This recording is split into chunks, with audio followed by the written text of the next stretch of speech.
Okay, so let's get started. And at first, I think I'll introduce myself. My name is Pavel Sokolov. I'm working in an IT area for about more than half of my life. So it's about 24 years already. And so, yeah, I do all the sort of developing, front end, back end, administration, DevOps, all the stuff. Yeah, mobile development, IoT projects, whatever. So I'm working in this area, and today I gonna help my friend.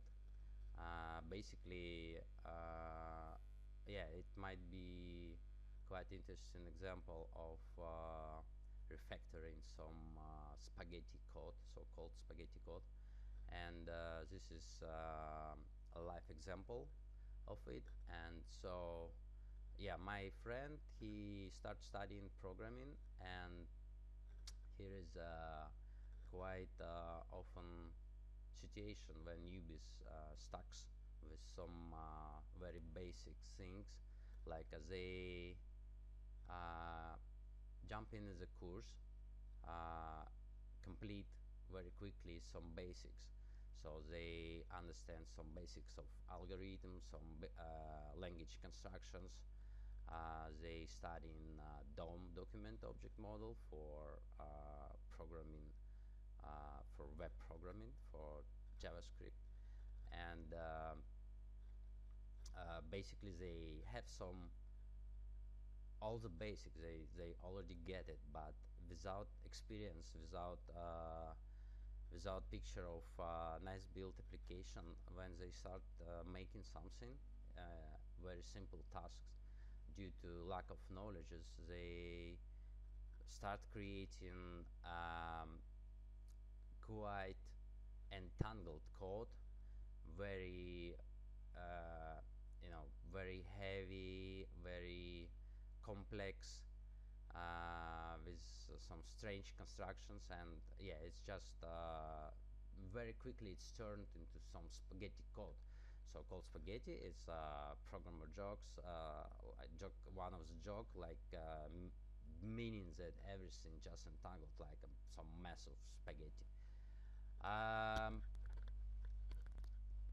Okay, well, I'm using my maximum volume, and this, unfortunately, that well, okay, I can try. I can use volume with this one, maybe 6 decibel,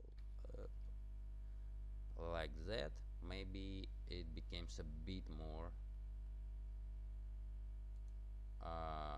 louder. Okay, so yes, so today we try to check some of the code that my friend already create, and he stacks with with just some little pies to complete it. But in fact, this code really really ugly.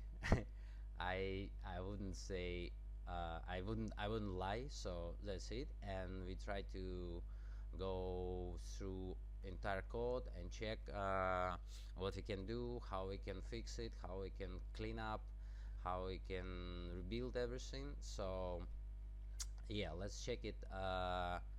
I'm also not a professional streamer, so I just prepare myself as is, and it's not really something really cool. So okay, let's get started. I'm using quite often I'm using in my projects Trello. It is Kanban system. And yeah, as I have this channel on Telegram, I have some previous project with other guys, so we have some tasks here. And oh, by the way, yeah, okay. So yeah, I just create one more card in a to-do, so that all will be related to this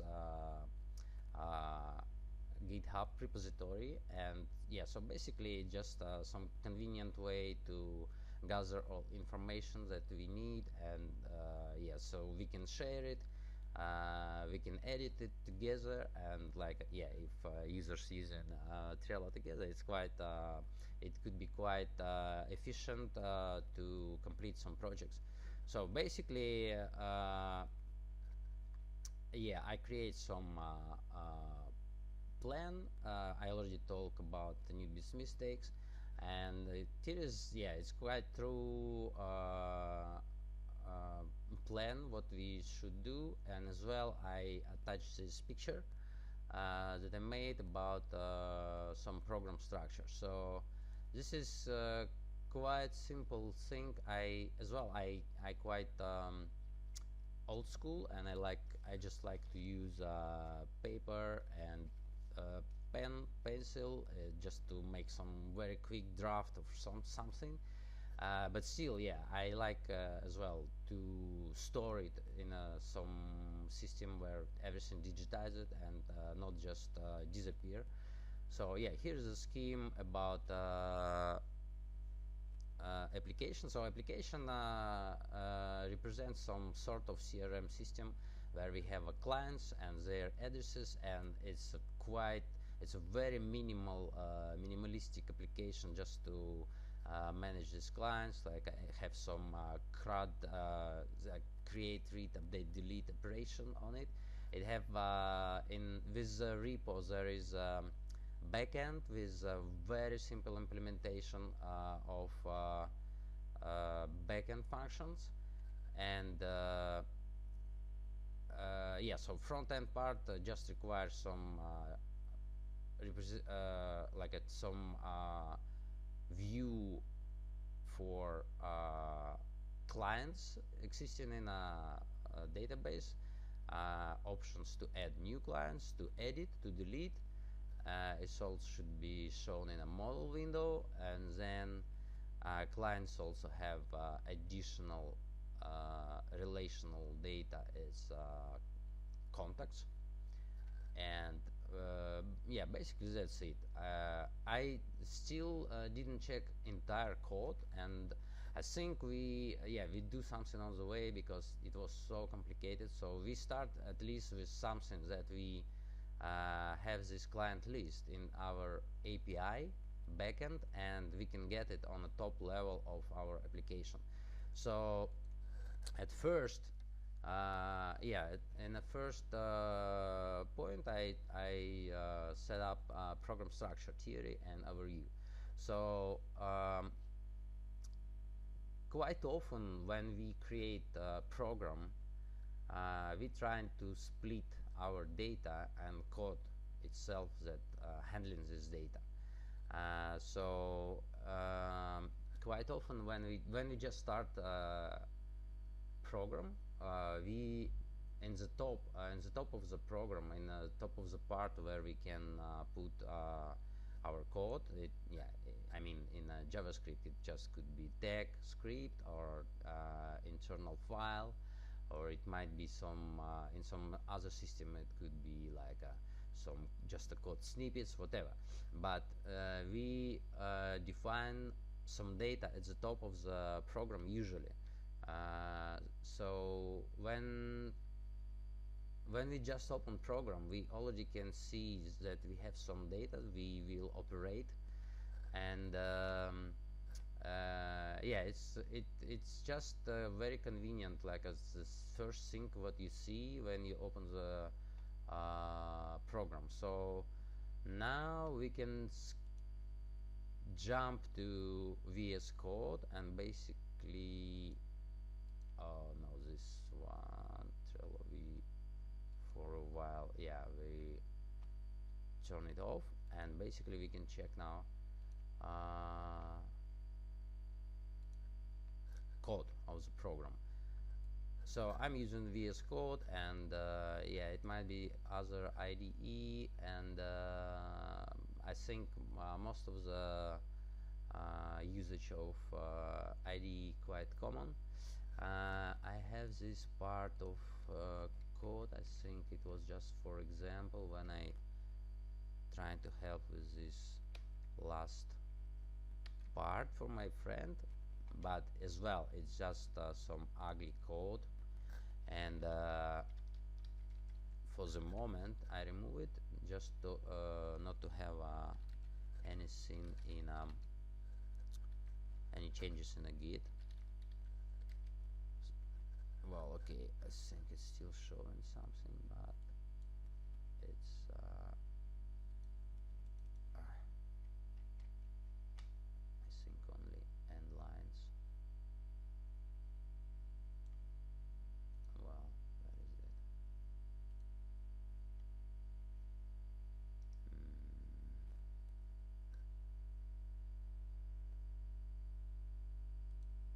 Well, actually I can just revert it and then yeah, that's one more piece of code. Okay, I need to remove this as well, and just turn it back. How was it? Wait a second. Okay, one, and yeah, like this. Oh, one more, no. Well, okay, just revert. This got changes. Yeah, okay. I just save it, and okay, so this is a main file of yeah, basically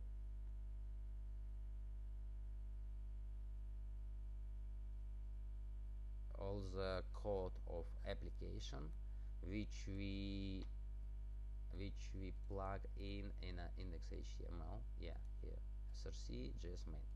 So this is the only script we have, only single script which represent all the application. And yeah, by the way, I think we need to run one more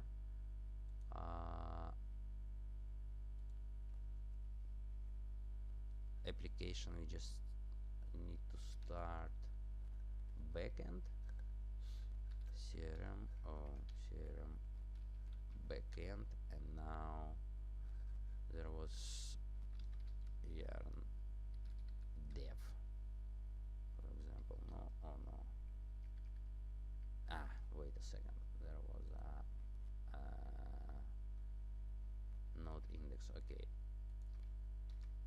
just direct node index. Yeah, so this is okay, just quick overview for backend.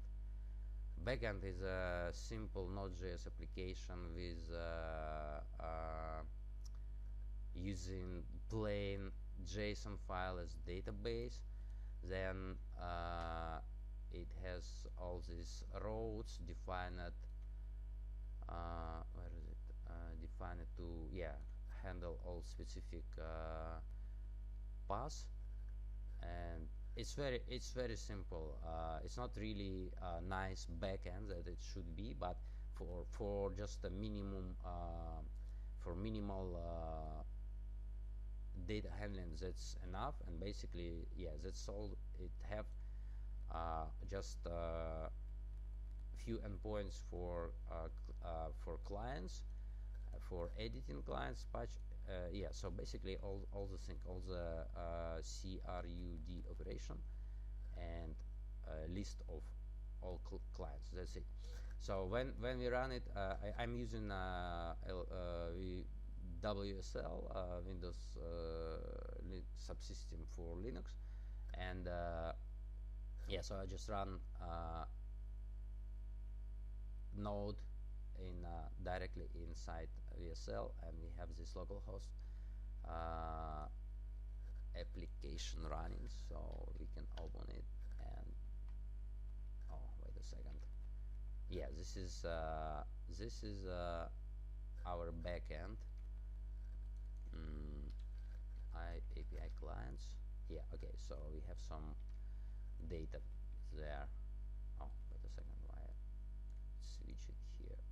Okay, so we have some response. We see that our backend is working. Now we can switch back to front end, I think that's just enough. And in front end we can check, we can start, because yeah, this is a project that using vanilla JavaScript. In fact, my friends start using jQuery and Bootstrap as in yeah, here in this script stacks, and some other packages as well. But like yeah, by the requirement, it should be it's supposed to be a project with pure vanilla JavaScript. So for now we just we don't care about it too much. And as well, probably I will use jQuery for some quick access to the elements. uh, but yeah, for the moment we just have to understand that it's very simple JavaScript project. Even though it consumes some other libraries, it's not heavily using it. I think my friend didn't use it at all. And basically it also means that we don't use any bundlers, any like package managers. Well, just like for backend. For front end, even we don't have package JSON. It's not yeah, it's not it's very simple plain JavaScript project. So we just can run it with in a browser. And yeah, so then we have to, how we can do it by the way, we have index here, and then open this, and wait a second. Okay, built-in text editor. No. Well, okay. Then I just need to switch to browser and open it from like a file.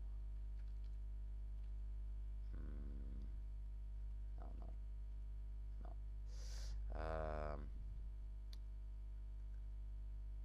Okay, just a second. We have this front end index HTML. Okay, yeah, like that. Okay, so yeah, here is our some front end with some data already. I will remove everything for now. And yeah, at least we can see that it's all working. John Doe, nobody, for example.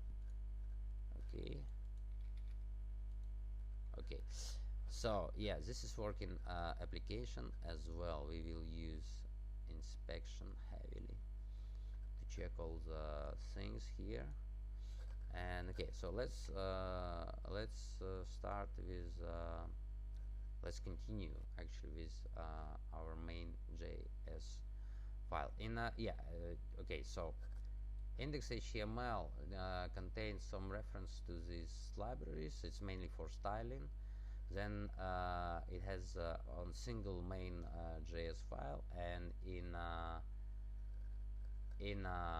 body we have some boilerplate for so let's check it. It's some header, then basically table, some template for table, and then it's a model, yeah, few model windows, like a model dialog add, model dialog change, and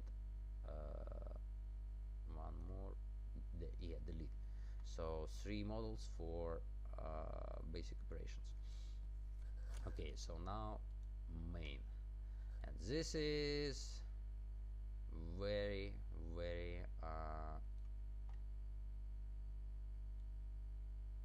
difficult, very complicated, our complicated code here. So okay, at first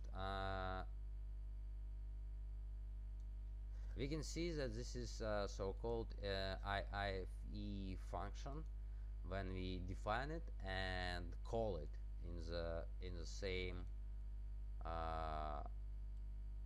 just when we define it, we just call it. So This means that this function will run right after definition, and like everything that we have here, we can skip up to down to part, where is that, main. Well, okay, we need to find this entry point where it's all started. Okay, at even listener main. Yeah, so okay, let's make it a bit more longer. Oh. Main, and then one more time. So here is little tips. In all modern IDE, we have this scroller, and also more wider scroll bar that have same function, but it's also render entire code in a like a very minified version, and graphically we can see even like some comments when we make it like a really big, maybe even bigger. Well, okay, like this maybe better. Yeah, so this is something like we just can mark visually, and it could be very helpful when we scroll all of the things like that. So I can quickly find where is real main happened with these things. So then similarly we can do same at the top, just here. Wow, and we say data. Okay, so at first, yeah, we can mark block like this, and this is already becomes very helpful. Then because this is a main main function, like we see that here is the end of something, again something very long, some functions.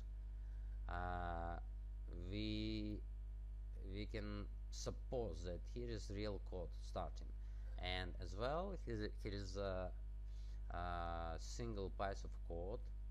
If we fold it, we can see it's single line of code. Basically it's only event listener for DOM content loaded. So as well, entire code not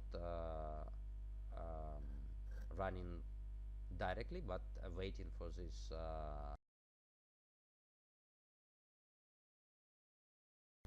but okay, let's check something that already happens here, and maybe I just fold all other functions that we don't need right now,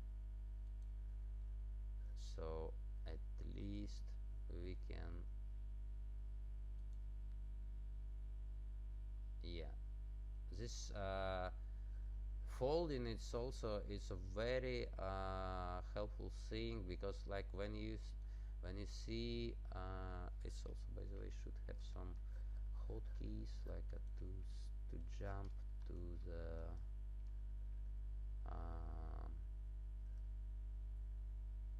where is that, yeah, by the way, I need to find these things, how to use it, and actually let's check it quickly. VS Code hotkey folding. Tag folds in innermost collapsed region of cursor. Unfold. Control Shift, toggle fold, Control K, Control L, Control K, Control L.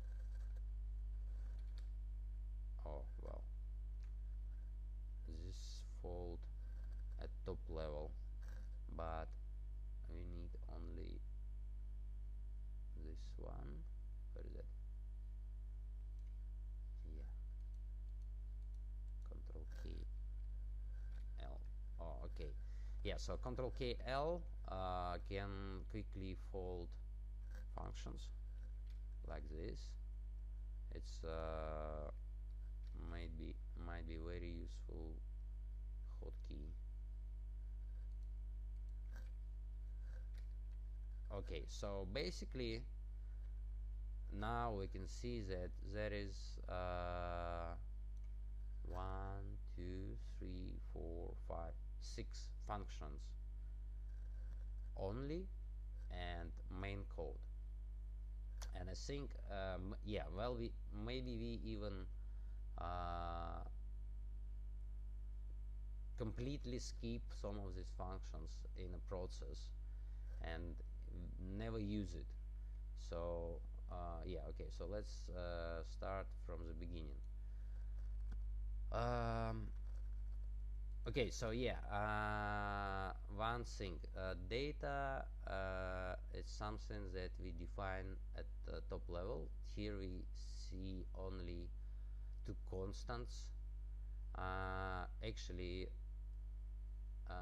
regexp, it's if you have constant regexp constant, anyway, it's better as well to capitalize all of this. Regexp, and also actually it's good to have a name, like what this regexp doing, because like well, you have now just single regexp in your application, but it's totally unclear what this regexp doing. Well, it's probably some search, but I don't know, but at least we need to find yeah, where it's using, and then we can replace client value, trim, replace search. Okay, so surname, name, actually it's applied to all. Yeah, okay, I remember now. It's regexp for proper names, human names. So like we have capitalized letters and small letters up to 50 character long, and similar for Cyrillic. Yeah, okay, so this is regexp for names, people names, person names, person. Oh, stop, wait, not like that. F2. Okay, with this renaming, we rename only in single place, and all the usage will be renamed automatically. So this is proper way. You shouldn't like just replace. Okay, I showed. So you, when you press F2, or here's rename symbol, or in other IDE, it might be like a refactor variable name. So when in this mode, it turns in this specific edit box, and when you edit here, it will change all occurrences. So you don't need to find and replace all the constant names in the code. This is super efficient and useful. So okay, this is person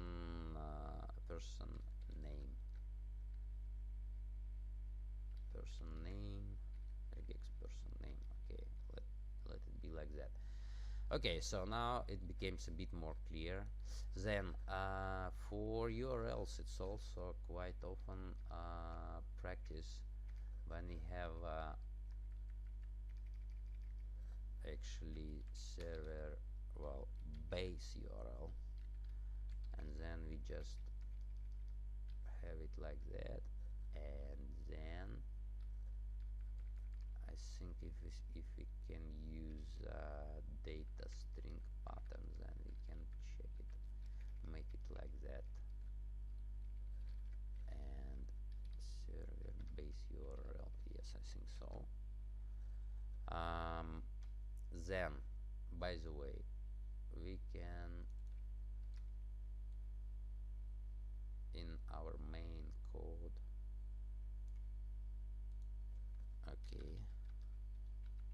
let's add some debug console log.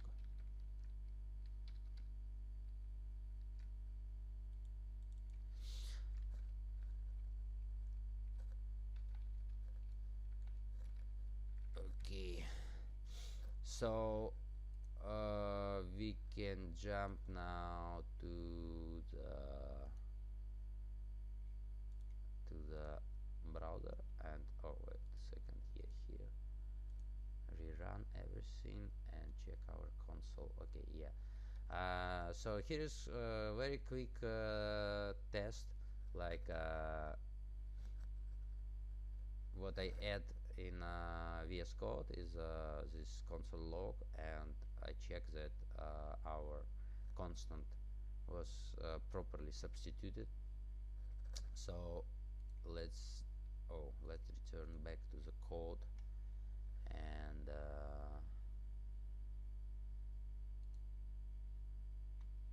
yeah, continue. So it's a very simple thing, like how we do, because well, again, for now we have only single URL, but in fact we will use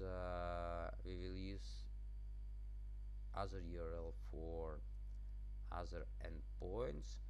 For the moment, yeah, we'll leave it as is, and check on the way where we run new requests. And yeah, by the way, one more thing I want to check. Okay, then yeah, let's analyze code. So basically, when we start from main, okay, we add to model window, action to model window 5 times with some index. Okay, let's check first function what this is doing.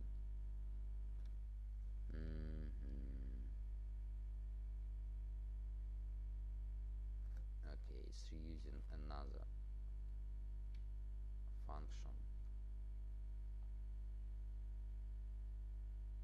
Wait a second, it's internal.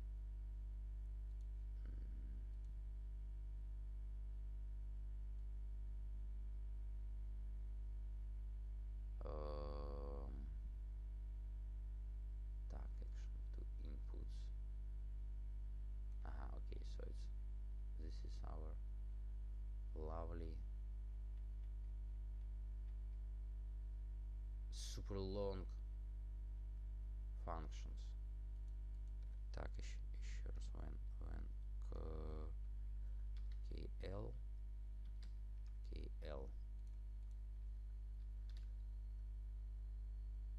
add actions to model window key.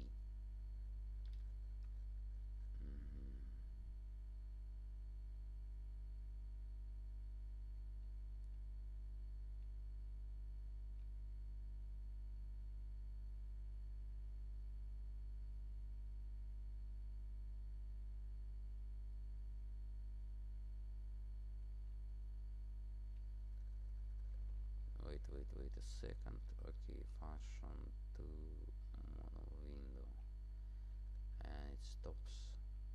Okay, yeah, it stops here.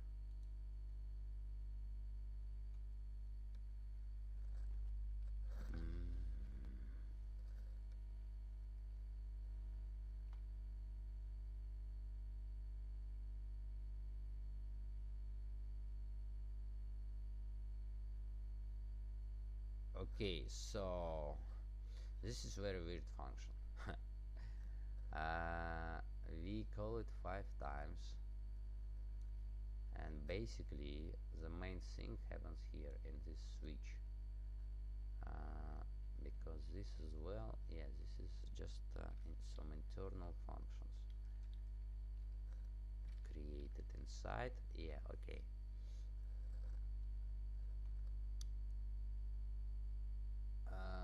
Add actions to btn, add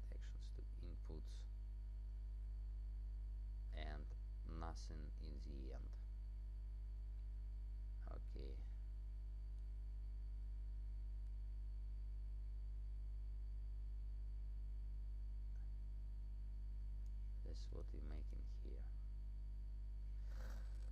Well,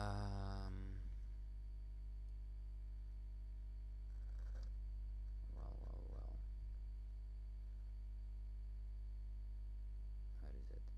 Yeah.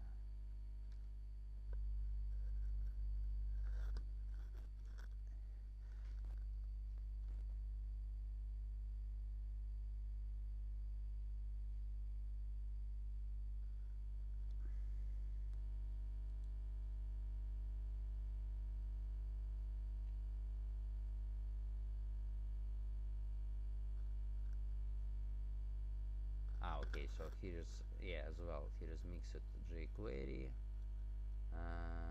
jQuery, and everything together. Yeah. Well, so as we can see in this function, we attach some styles and event listeners all together in to model windows, and well, this creates some functionality for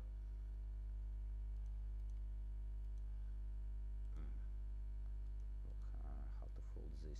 This creates some functionality for model windows, but yeah, this is very weird initialization of all these elements for model windows, and basically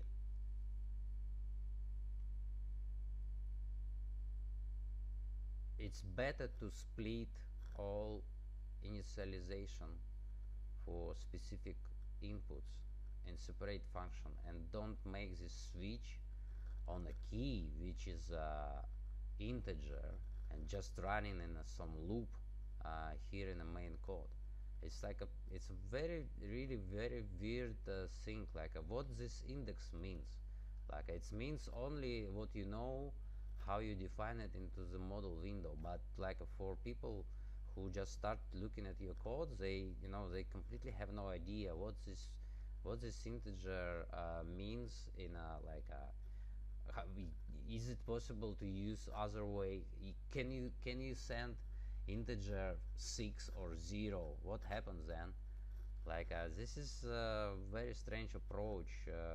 You really this number means nothing when you send it to to the actions to model window. So this is very weird, and this code never should be done like that. And okay, actually, I think yeah, for the moment I completely skip this, and we disable it. So we disable it with comment. Then yeah, we can check everything again in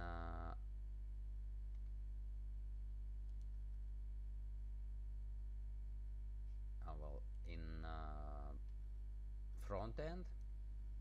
I quickly jump there and check if anything working or not. Actually, that's funny. I disabled this all this functionality, but it's still working. And well, okay. Anyway, let's move next. We skip these actions at all, and probably I think. By the way, then I can check this usage of this function. Where is it? Add actions to model window. Yeah, you use it.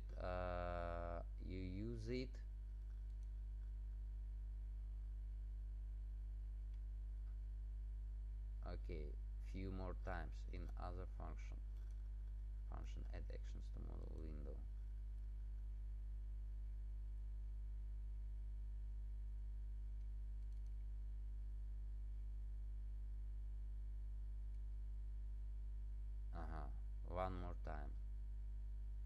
So you already add these actions here, and then you add it again. This is very weird.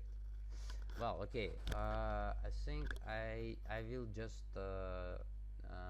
disable everything, and we will check how you use next things. So client list await, get list of client server URL. Okay, so here is at least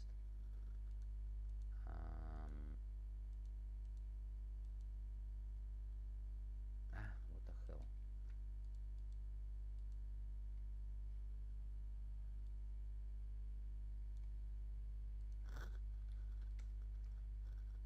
Yeah, get list of clients. Okay, so this is just fetching with awaits, with response, with catching exception, and that's it, and doing nothing else. And next one is where is, oh my god, again. Yeah, and then set timeout drawing table of clients, client list. So okay, we get it, and we set up timer, not to get it again, but to draw this. And here it's all like a rendering, and then again new timeouts, new event listener. Okay, and then internal functions again and again and again and again, and one more timeout. Oh my god, where is this, when this end? Okay, add tooltip, velocipede. Okay.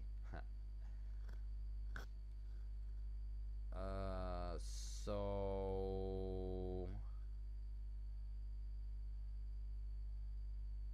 again, this function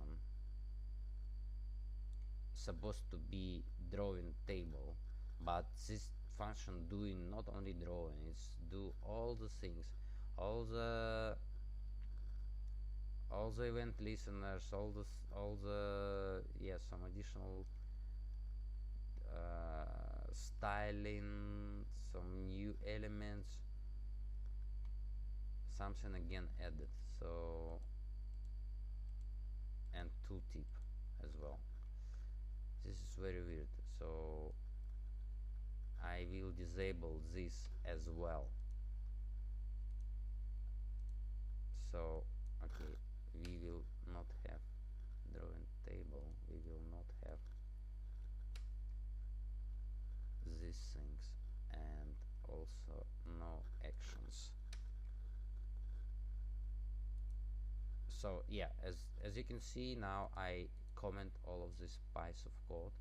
This is not available now, and where we call it, we will have error now. So let's check the main code.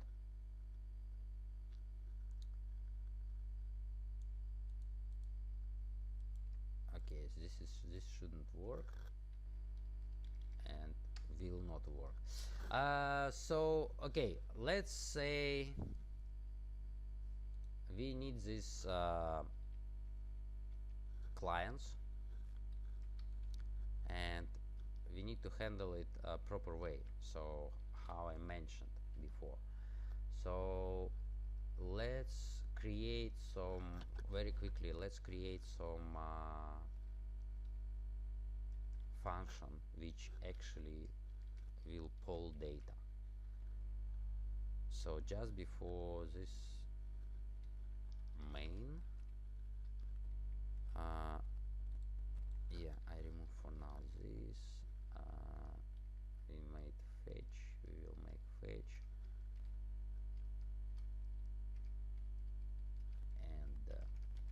and then we will say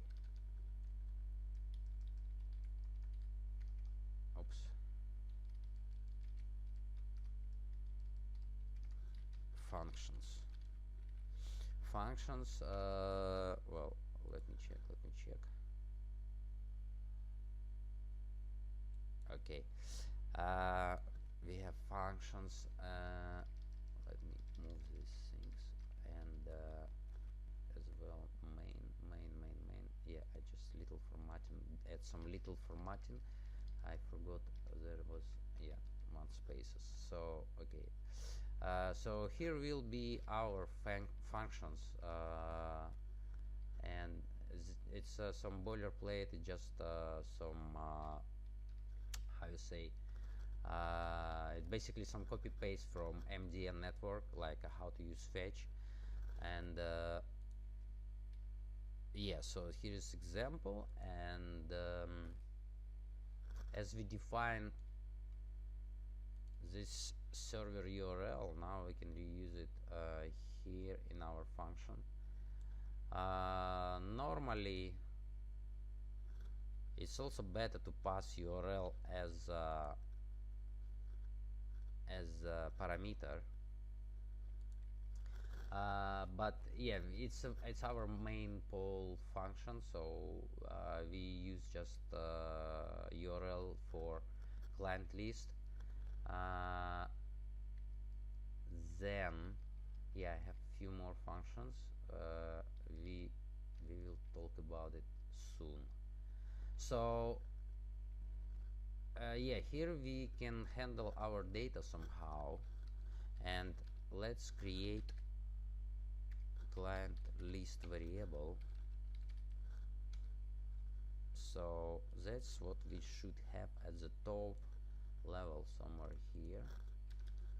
So we can say let client list, I don't know, and well, we can initialize it with nothing. Client list. Now we reuse this function in our this data in our poll data function. Basically, we only set up when we get this data back from fetch. And now yeah, there is one more thing about handling error, but I think we will not use this. And yeah, but we need some sort of login. So as well we can, yeah, so now we can create some more data like that we want to use. And let's say we will have log messages, which is just an array, for example. And so in our function, oh, where is it? Yeah, here. When we get error, we basically can set log messages push error. Here, yeah, error message, maybe message. Well, let's say it will be array of errors, just that we have in exception. And then yeah, we can parse it somehow, somewhere in our document later. I think actually we can make it, we can add some code here first.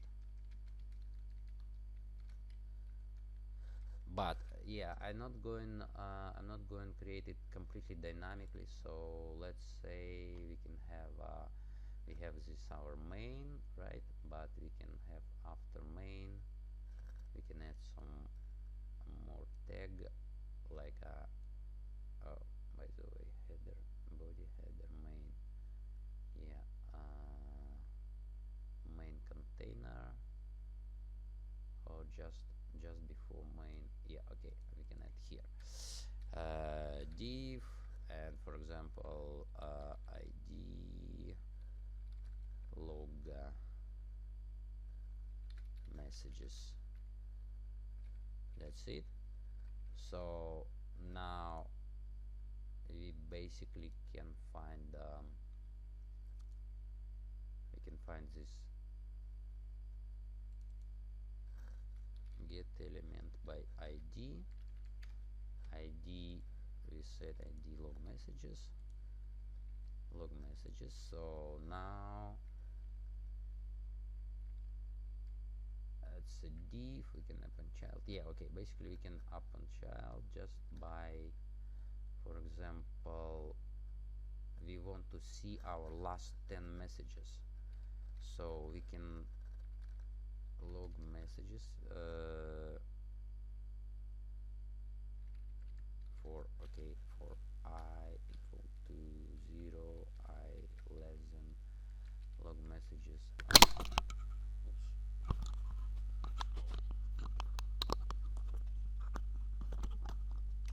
I'm sorry, I have some issue with mic. Okay. So yeah, not 0. We need down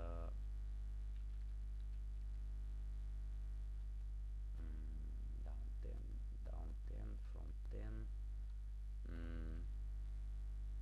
Log messages length I plus plus, and then we can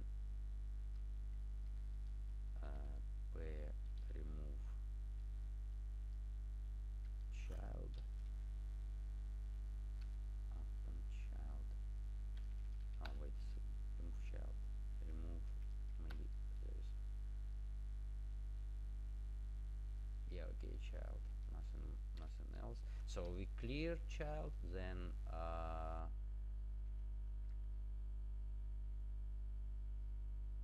we need to go from length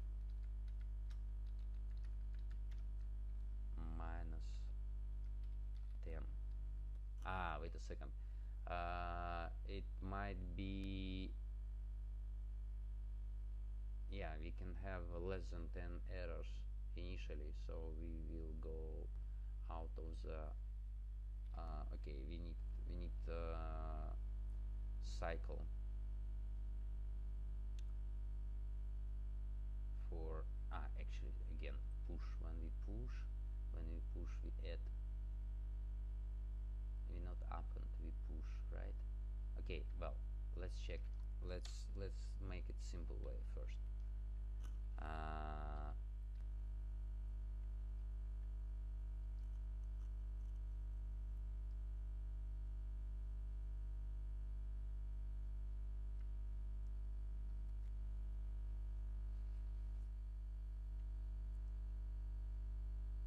Yeah, let's just add first as it is, append child.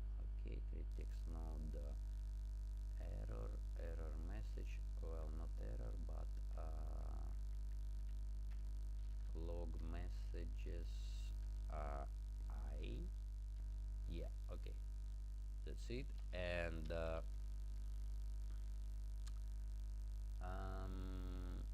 get element, yeah, here we, in this example we was creating element and then we need to insert it, but in my case I found it, so it's already exists. We just remove child, then we fulfill it again, then we don't need this one. I think, okay, let's check it in one more time in browser. So we have console, we need to reload all of these things. Okay, now it's not working. Remove child from node 1 identified but 0 present. Okay, so yeah, we need to say what we're removing.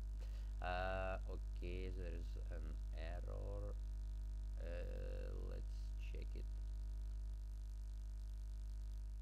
We shouldn't remove. Okay, I need to remember or just Google where is where is how to remove all child in JavaScript. Okay, JavaScript, remove all child nodes.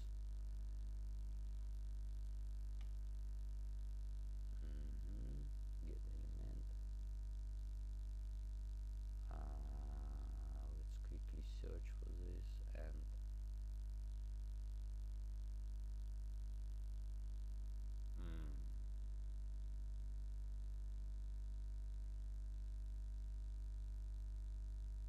get element first child, remove child.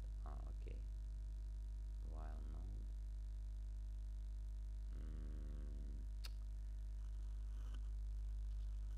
jQuery.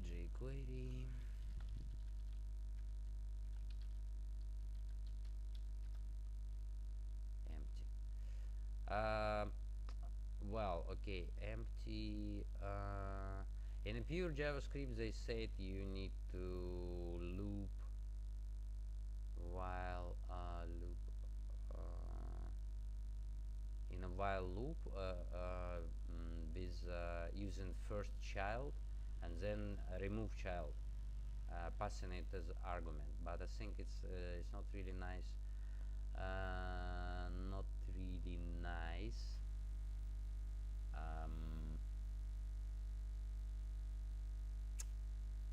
Then I found that there is also replace children. We can try this one. Replace children without arguments, and then okay, let's check it one more time in a browser. And where is that? Oh, here.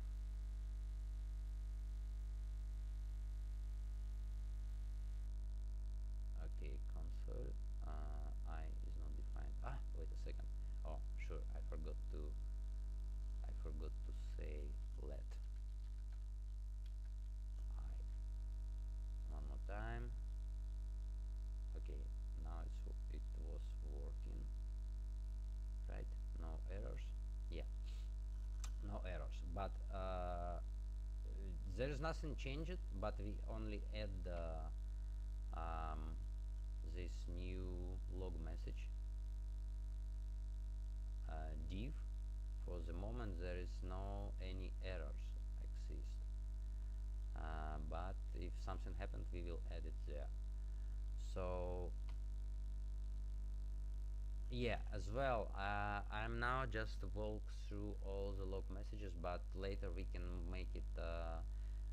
I was trying to make filtering just to show last 10 messages, but it doesn't matter for the moment. We just skip it. Okay, so let's turn back to code and yeah.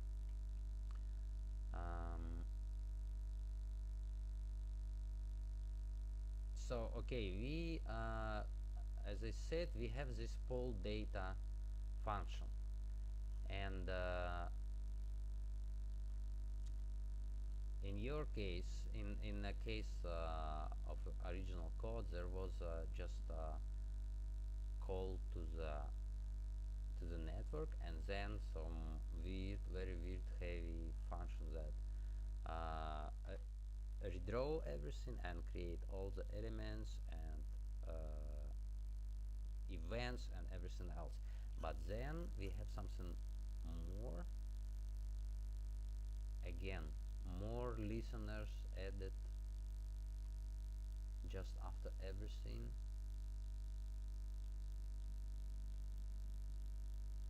New internal functions. One more. Oh, wait a second. Where is that? Create error.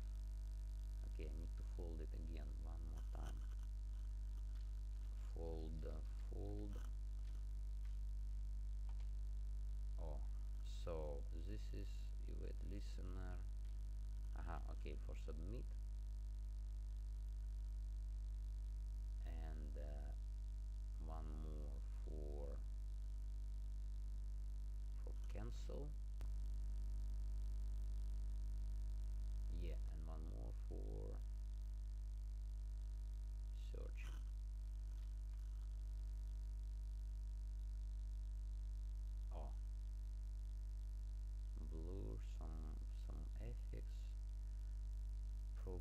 yeah, and then okay, what is that?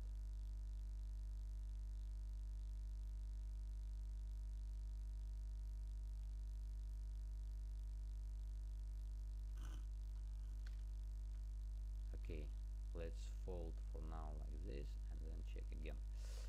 So yeah, so now we have our function that poll our data and put it in a client list. Client list is a top variable. Oh, by the way, client list, and here client, yeah.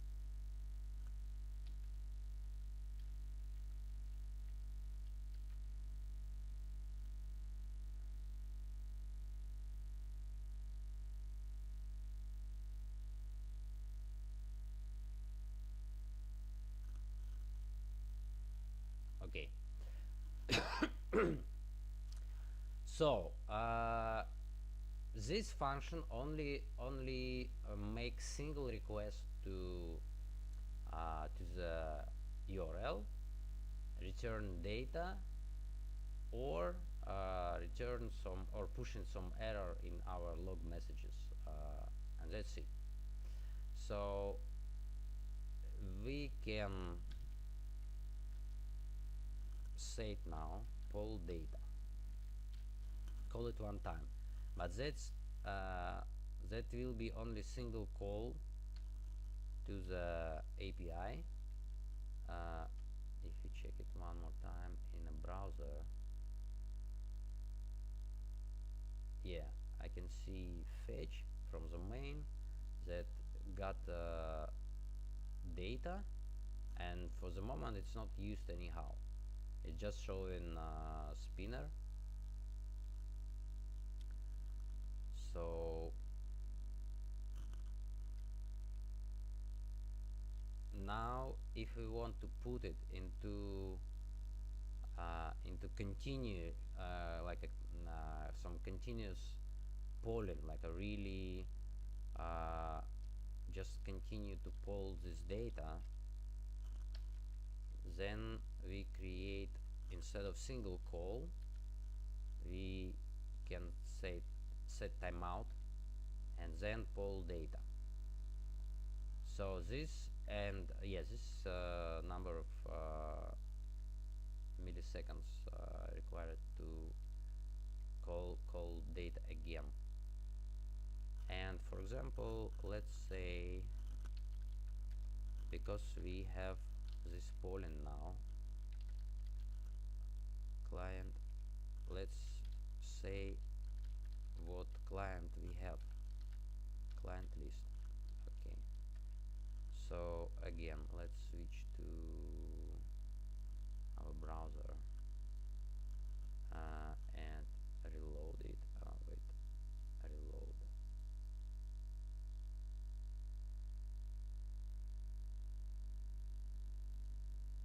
Client list undefined.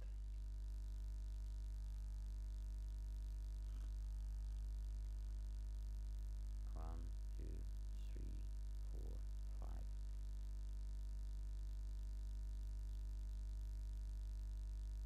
Mm-hmm.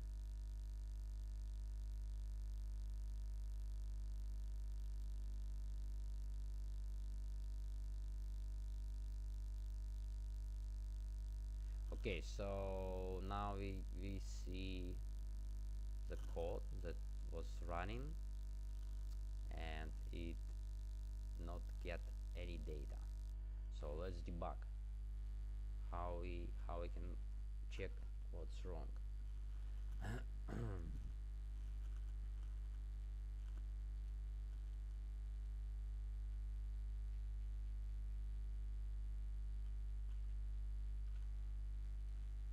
Oh, wait a second. Yeah, sources, main, pull data.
start debugging in a browser, and I got data.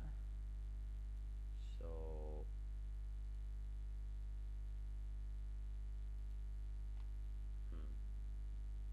okay, one more thing, and here set timeout full data.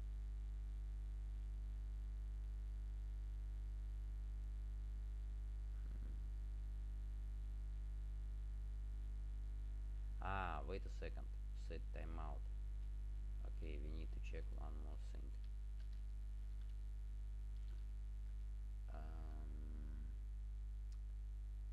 MDN delay parameter tag global synchronized timer which is piece of code once the timer expires.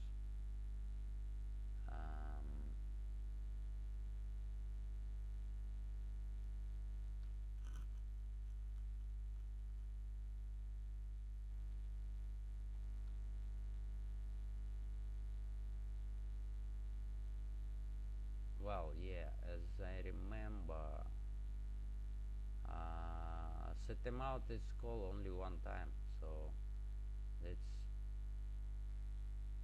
we need to call it again, or we need to use set interval actually.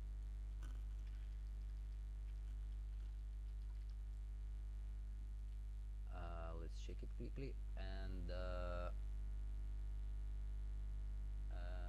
yeah, so Windows is on screen. Yeah.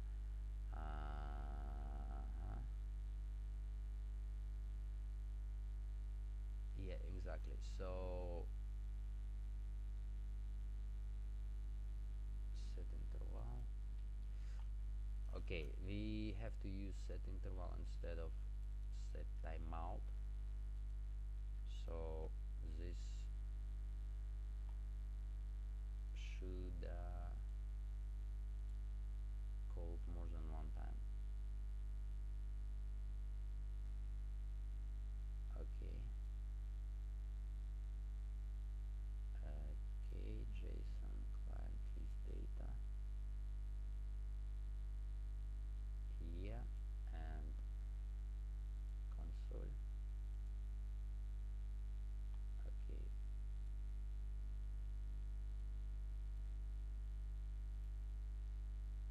Full data.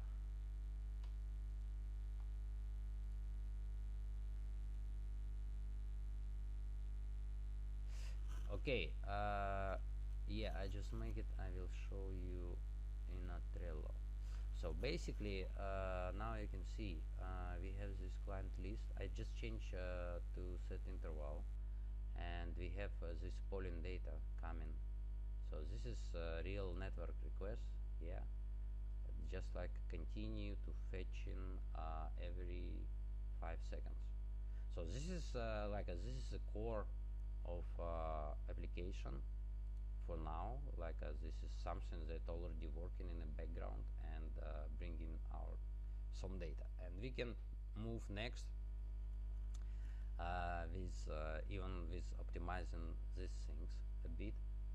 So what we can do next, let's check again.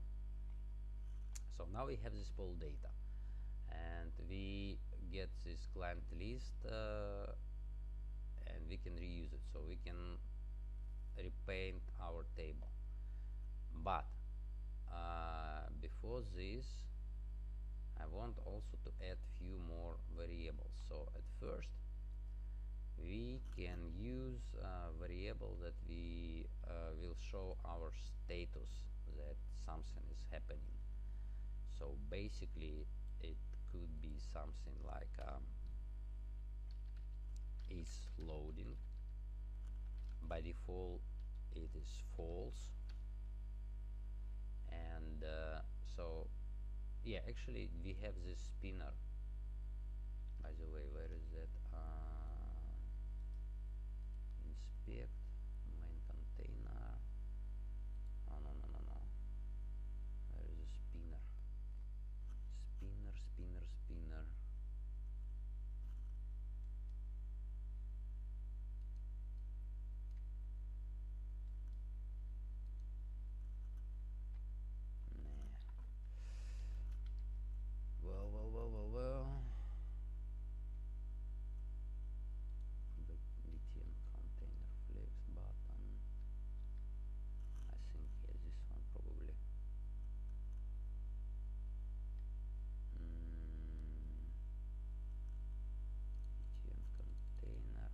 okay, I cannot find spinner for the moment.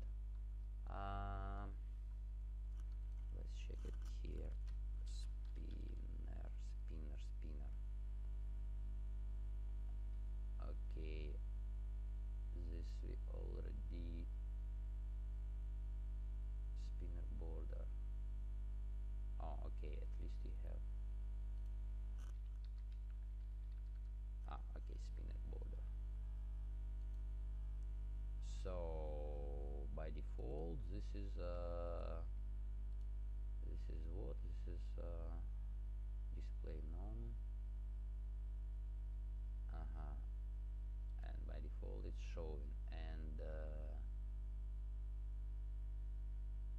well, where is that? Where is the spinner border? This is a class, and class we have probably somewhere here. Spinner border. Okay, bootstrap style. Yeah, okay, animation speed, blah blah blah blah blah. And display node spinner change display node. Okay, so there is few styles that actually show in spinner. And okay, whatever. We again, this is class, and I don't like these classes. Just, you know, if so, when you have when you this is some notes about linking elements with your JavaScript. So in this example, you have index.html where you define all of your elements, and like you can modify as much as you want. So this is very convenient way to set ID to some specific elements, and then you basically can quickly find it in your code, and like yeah, you don't need to create some weird query selectors and something, you know, to search it. And okay, spinner, and yeah, let's say it's also will be const spinner.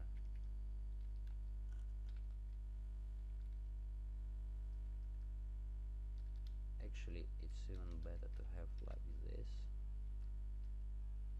spinner. Okay, so we have so we define spinner now, and we can get these elements, and then so we create this variable is loading, right? And basically now we can also define we can analyze this variable is loading, and what we will do is we set it up in true here when we start polling data, just before fetch, and when we got our data back, we said here is old comment. It doesn't matter for now, but I just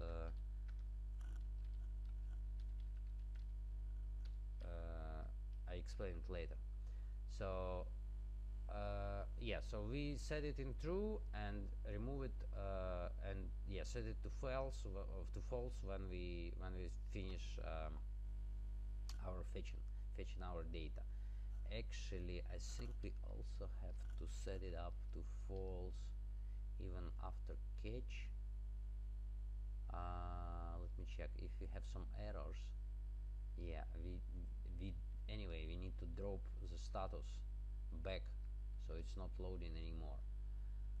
So yeah, I think probably even, yeah, okay, then here it's not necessary, but for the moment. But let's check something later. So now we have this flag, and we can analyze our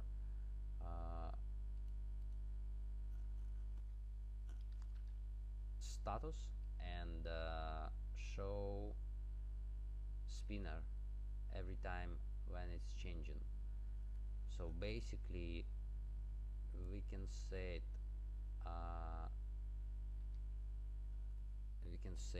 we have this spinner, and we can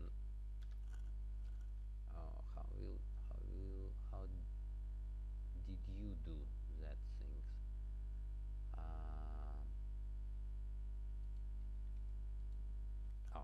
Basically, if is loading spinner style, well, I think it was where is it? Main.js spinner border style display none. Okay, yeah, it was something like that. So I just copy paste this, but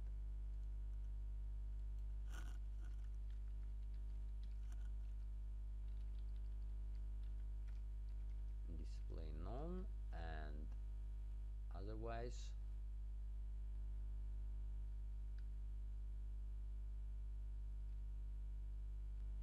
else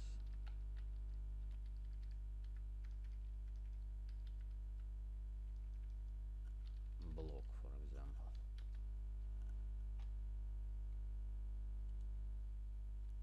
And one more message will be about is loading status. So yeah, just to check the status, and now we can see that it's not yet working as we expect. Okay, so reload. Okay, it's loading false.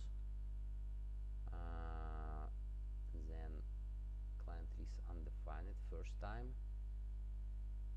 and then second time it has some data, and again, and is loading never shown again. So here is the problem. We set this variable, but it's not represent it's not showing anything in our page, because like we changing it, but we're not populating any events or something, and this only analyzing of is loading happening in the beginning of code when it's first time loaded, and obviously is loading is false before we change it. So yeah, we just show false, and then we, by the way, wait a second, by the way, if it's false, then we don't show spinner, and is loading display known.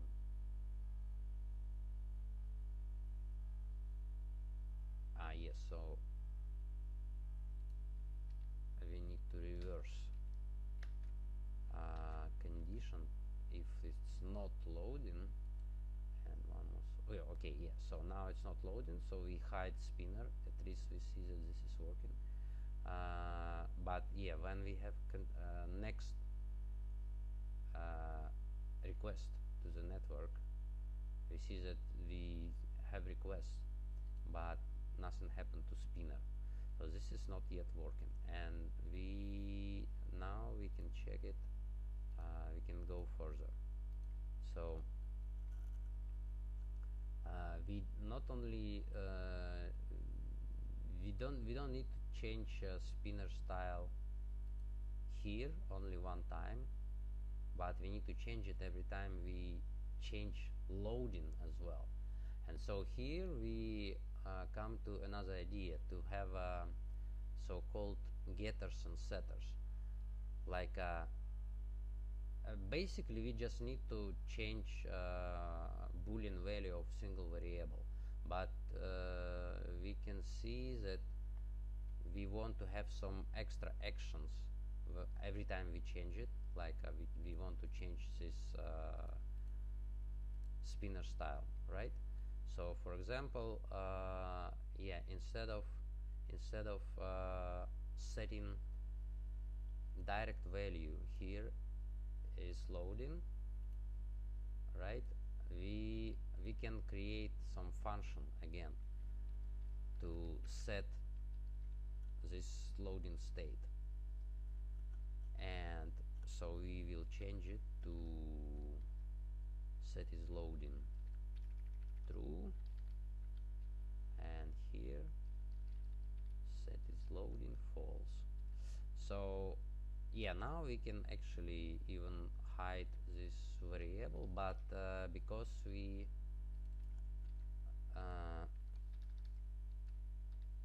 we already created at the top of the file, we just leave it as is. But normally, yeah, it should be hidden. So is loading value,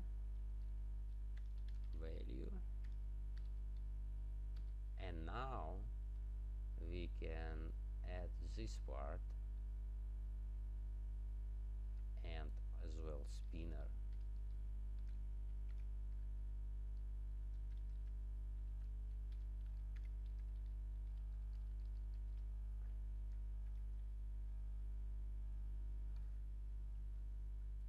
This is as well, it's not really a beautiful way, because we changing status here, and actually this spinner should somehow react on a status change, but it's not like a real state as we use in React or Next.js, all of these frameworks. We don't have this special magic related to status that we have in advanced frameworks. It's just just a variable, so we need to manage everything ourselves. And because it's not real state, we just add in code related to this state in this function. So now every time we change loading state, we also change something related to UI that represent this state. So let's check it once again. We switch back to browser and call it one more time. Okay, so it shows something and it disappear. Okay, one more time. Oh, nothing happened. Yeah, nothing happened.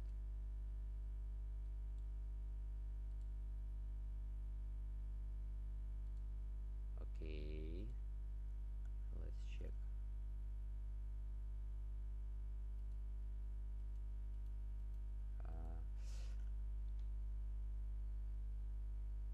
Yeah, it's loading through.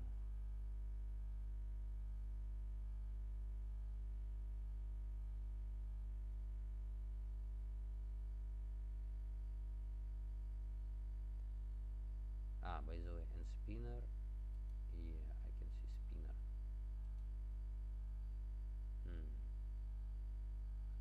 So where we go? Yeah, it is loading, so it should change style. Oh, okay, loading. Wait a second, so it's all correct now, but then, well, it's probably very fast. It's really very fast, I think. That's the reason I cannot see.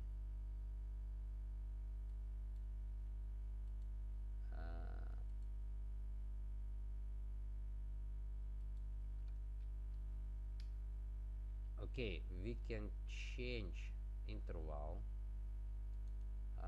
to very short, to just run like a really big amount of requests, and just for testing. So I would say 5 or 10 milliseconds, for example, and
check it.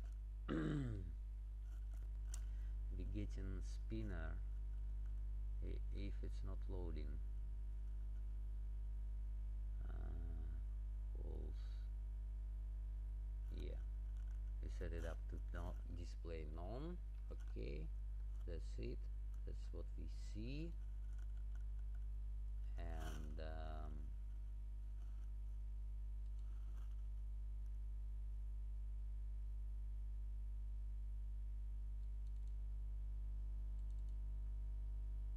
hmm,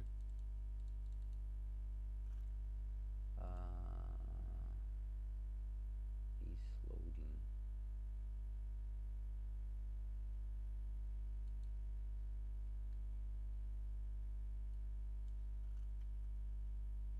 Okay, is loading. Countries is loading. Set is loading. False. Well, okay. There is. I think we still need this. Set is loading inside then block, not just after fetch.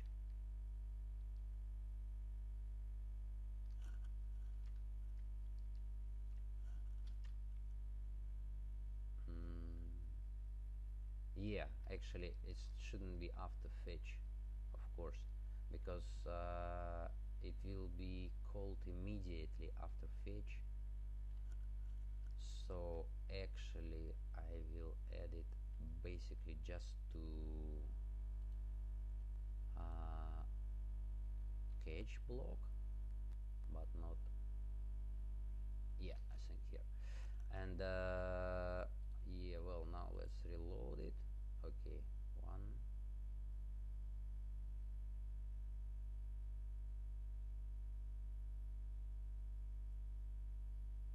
Okay, yeah, now it shows something quite quickly. Yeah, okay, at least now it's working. So yeah, basically what I made. Let's check it. So I have this set is loading after fetch call. So why it wasn't working? Why what does it mean? This fetch is it's a, how you say, this is a synchronous functions, and it means that it will run this request at this point, and then whatever we have code in a then, like after response or after data or in a catch block, this not it's like it's code that we never know when will it run. It if request super quickly run in just in a few milliseconds, then this code just start running after it. But it might happen that it still will be some delay between network requests, and it means that just after fetch, after all of this construction, all of these chained event handlers, we come to this next line, set is loading, and where we set it to false. But and this is, yeah, it's like quite a typical mistake that newbies and even me I did it because yeah, just every time you forgot when you really need to change state. So yeah, in fact we set every time we pull data we set loading to true, so we start loading and then we start fetching, and then nothing should happen. We just waiting for load, and whatever we get the data uh, or error, it doesn't matter. We our status is set true until we go to the end where we can finally set it to false. and this is just this part of the code. So when, yeah, in first case we check in response, and yeah, if something happened, we one more time we throw in error. So we go from this block to outer catch, and we catch our own error here if something happened with HTTP. So, but if everything okay, we just chaining it to JSON. Again, it's async, it's a promise. So as well, something could happen with JSON at this moment, I think, but we still can catch this exception at this level. So this is like a top level error handling for fetch. Whatever happens, we can capture it here. And yeah, so here we drop in loading. So we said we're not loading anymore. It's all stopped, and we log message. But in successful result, we just assign data to client list. So, and here as well, in this initial log, when we analyzing client list first time, so basically when we pull data, it's not yet happened. So when we log in client list, it's not defined as we as we not assign any initial value. So client list in a first log message is undefined because we not yet poll our data. This as well, we can actually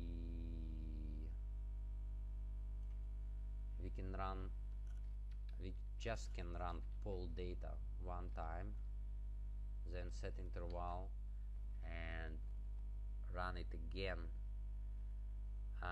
or basically we can remove this client list console log only when we really have some clients, basically here for example, client list, and is loading as well. Now make no sense because this we can log only first time when we load entire document, but every time we change it, it's not handled here. So this code make no sense here. Okay, so now we have data that we can update via network, and it's already updated. Then we have this status that's showing our loading and showing some spinner. So this is some backbone of the application. Now one more thing about utilizing is loading. So when I change this timer to very low value,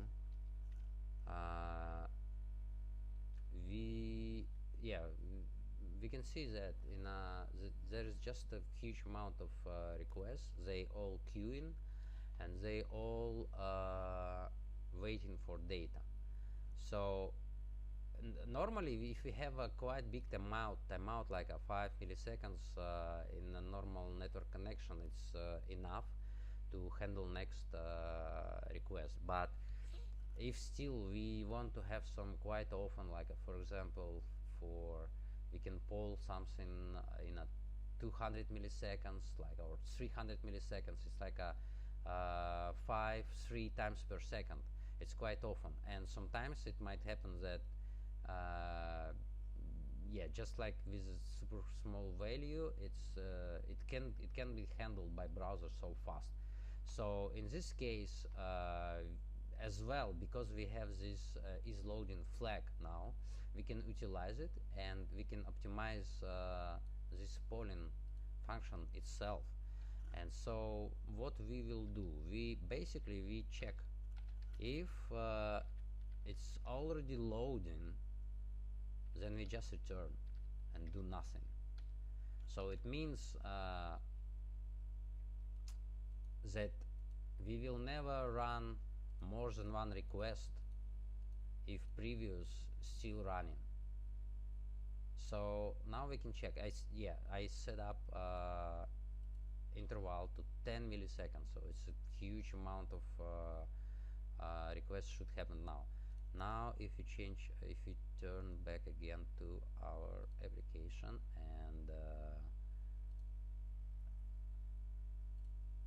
just update it. Okay, so well, now we have, yeah, it's still big amount of requests, but we can see that it's not, there is no pending request now. It's all just fetched constantly and quite quickly. So yeah, there is no pending request, and we can be sure that there is only one request running. And yeah, it's even like how you say, it's even not blocking UI. We can work with all of these things. So I will turn it back to, for example,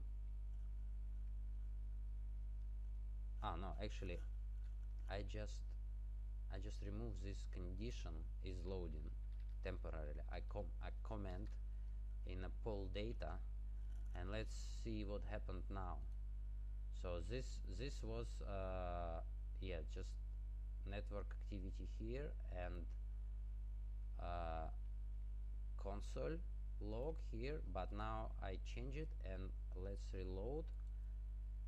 So now we don't have this check for loading status.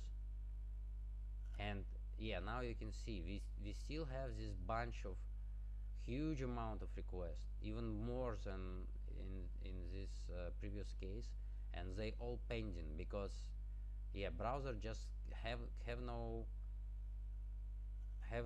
time to handle it all quickly enough. And yeah, now it's all just hanging like a resources consuming, like if I cannot show my task manager, but yeah, just madness happened with the browser with such big amount of requests. It cannot handle it properly, so I need to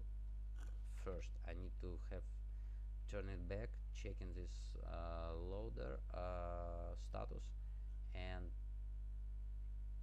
then I turn back it to, well, okay, let's try with 200 milliseconds and update it one more time.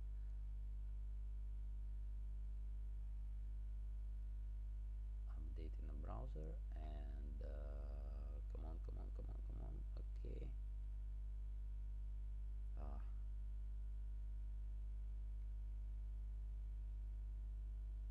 Yeah, okay, so now I think this is updated. Still it should be big amount of request.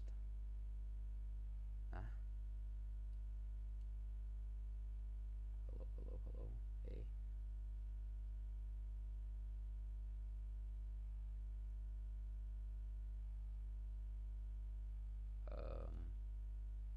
Sources, come on.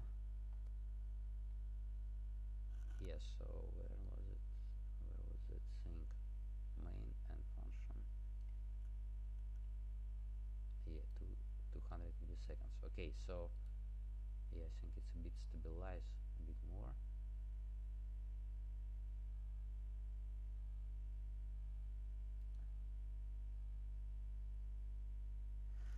Well, okay, with this approach it's still it's sending quite big amount of requests,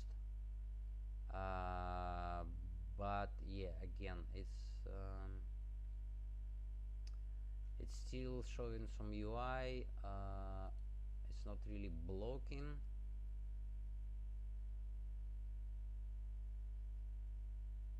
Huh? Well,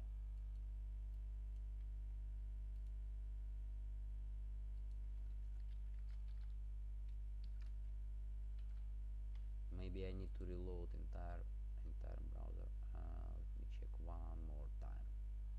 One more time.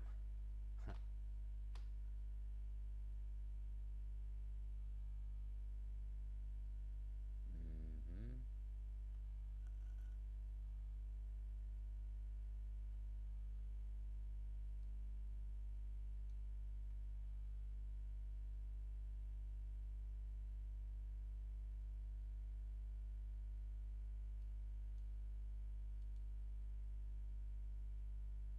Huh? Come on.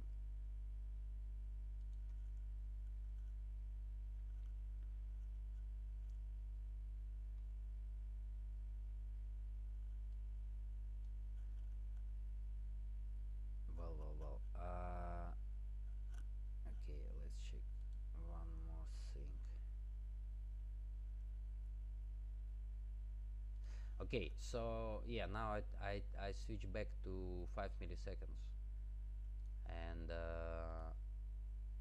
and what is very important is this line. So basically, yeah, we with this with this flag we optimize running poll data, and in a case as I said, normally, yeah, 5 milliseconds it's quite big, but you just see what happened when this timeout is quite small. Even for 200 milliseconds, it's like a 5 requests per second. It's create quite big load spike in a browser for network, for memories, for basically for running scripts. So yeah, you should be very careful with these things all the time. And this is just some extra feature to avoid situation when you run a big amount of same same function in a background. So this at least this prevent to double call. And even if they run very fast, yeah, they still not blocking UI. Okay, so yeah, here we already have a global state where we have a client list. Then we have this is loading status, which we use to show some spinner. Probably we can reuse it again somewhere else, but let's check later. So what can we do? So yeah, let's check again. So here was a bunch of new event listeners for um, for some model, as I understand. Again, for some models, I don't know why you again add some event handlers, and then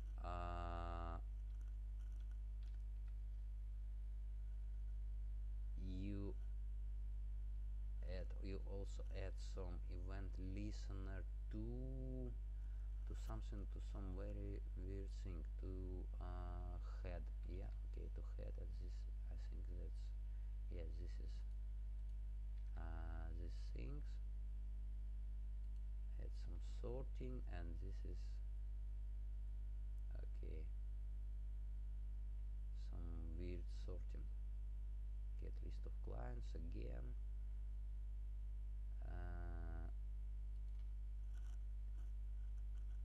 Yeah. So okay, as well, I think all of this I will comment as well, and we will not use it at all for the moment. So but let's just add what we need. So we will work through it in another direction. And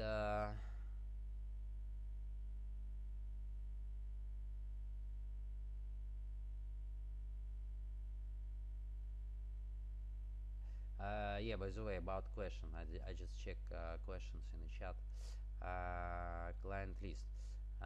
No, in normally in English, there is some specific conventions about variable names. It's many different ways how you write, like a camel case, uppercase, snake case, then this notation, not notion. What is a Vinetska?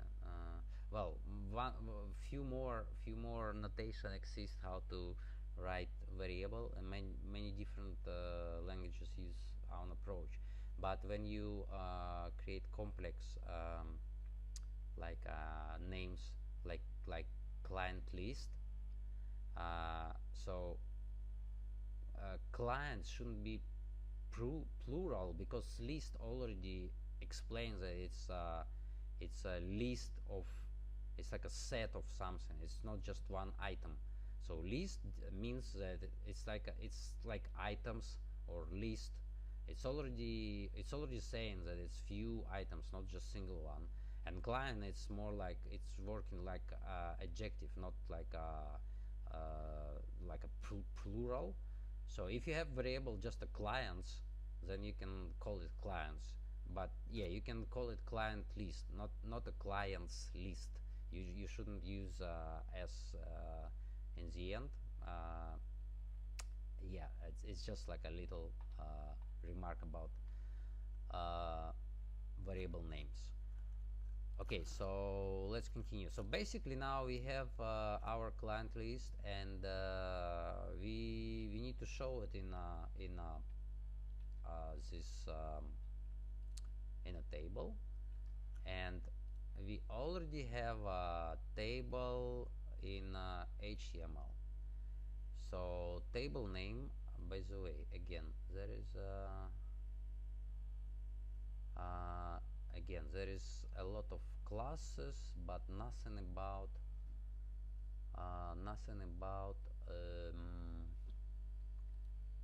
ID. So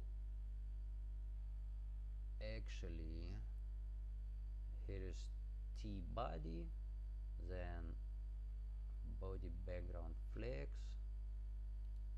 T body, and yeah, we can define some okay, ID. We have client list ID here, by the way, and here is clients list ID. Okay, so actually, yeah, this I will rename same as variable, but this is ID, and what the fuck? Oh, it's interesting. Okay, I will change it like that. So we also have to understand that this ID, it's for T-body element, but it's not related to our client list variable that we have in main.js anyhow for the moment, but we will make it soon. So there was a clients list, right? And we can check it, we can find it. Clients list.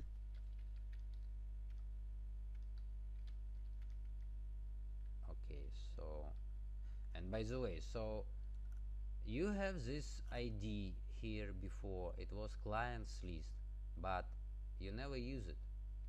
I mean, I can't find it anyhow anywhere. Clients list, nothing. So the single use was in here in index.html, and I mean, like, you define ID for element but never use it. This is very weird. And instead of it, you use, as I understand, you use this table t body. Yeah, we can check it. Yeah, obviously. So you access this element via query selector instead of using get element by ID table body, and this is very strange. So okay, let's check. Let's check it a few more times. Okay, clear table. T body remove. Okay, create element T body. Okay, so this clear table function. Okay, T body. You're looking for T body. It's what is it? Okay, it's what it is, but as well it already contains this spinner, and okay, T body tag main table T body main table T body. Okay, and then you found element, you remove, you create it again, you set up style again, and you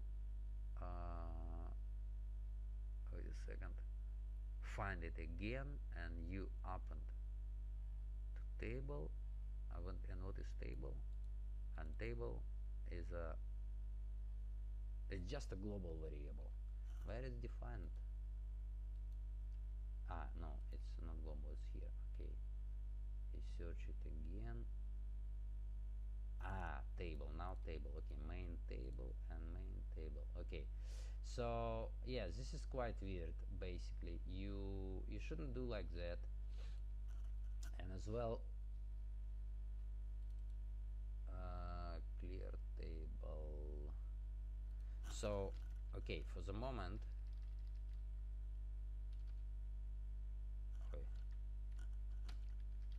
we can say we can do quite much more easier.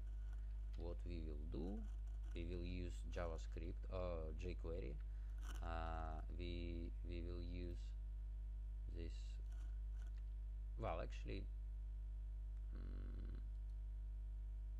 okay. I will do it. I will do it in a pure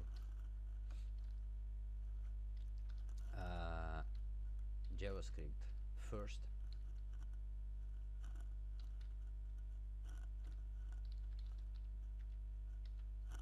Okay, so for example, variable will be clients, and oh, clients,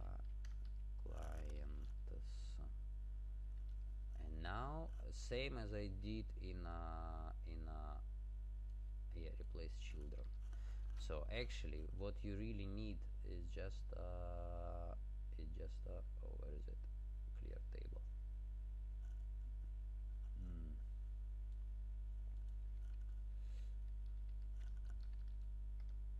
Clients, replace children. This basically remove all children, and that's it. But again, that was that what we clear. Yes, that what we remove, and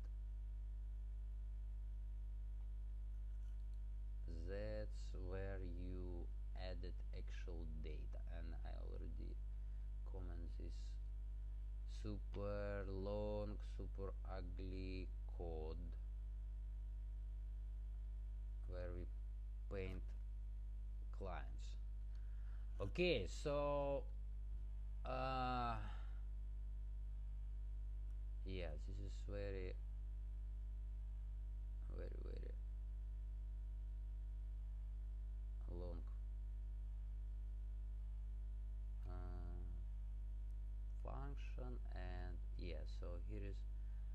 okay, for every tr body tr, so we create just tr element. Where is the tr?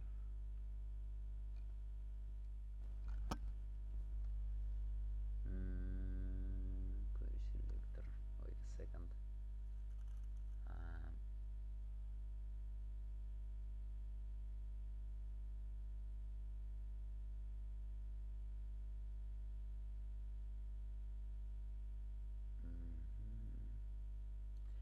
Okay, so even in this function you can see like you was managing spinner style in another function, but this never should happen in other function. It's only like I said in our function when we define set is loading, that's only place where we managing spinner, and that's it. Then you just forgot about it. You never should touch it. So okay, let's say we create function and call it like something like draw table. We have clear table and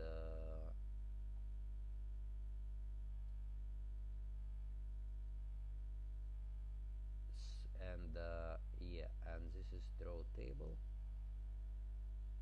clear table, draw table. Okay, so this function I remove it to our block. It's still ugly, but at least it's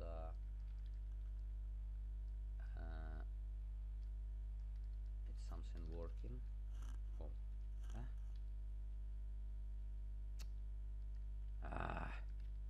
clear table.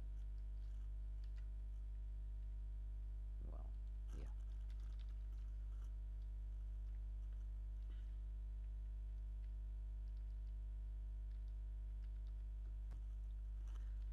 And second function we call it draw table, right?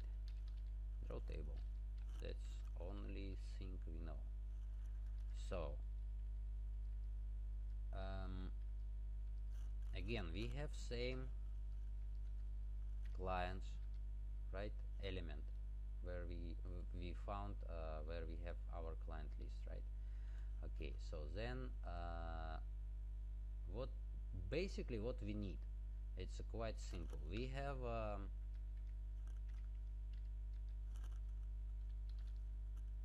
for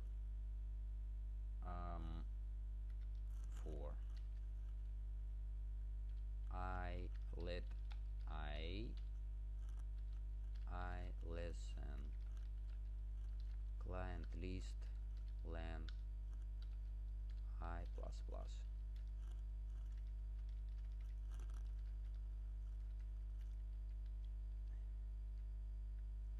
So basically clients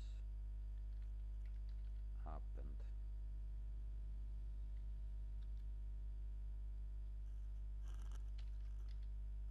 What we want to add is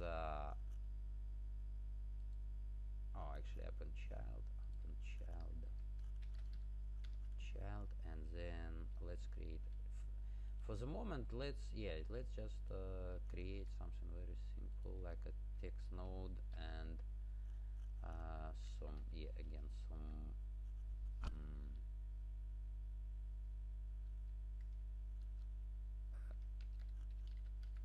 oops client list I, and as what field we have, what we can expect, for example name, right? Name for example. So for the moment only one string, a draw table, and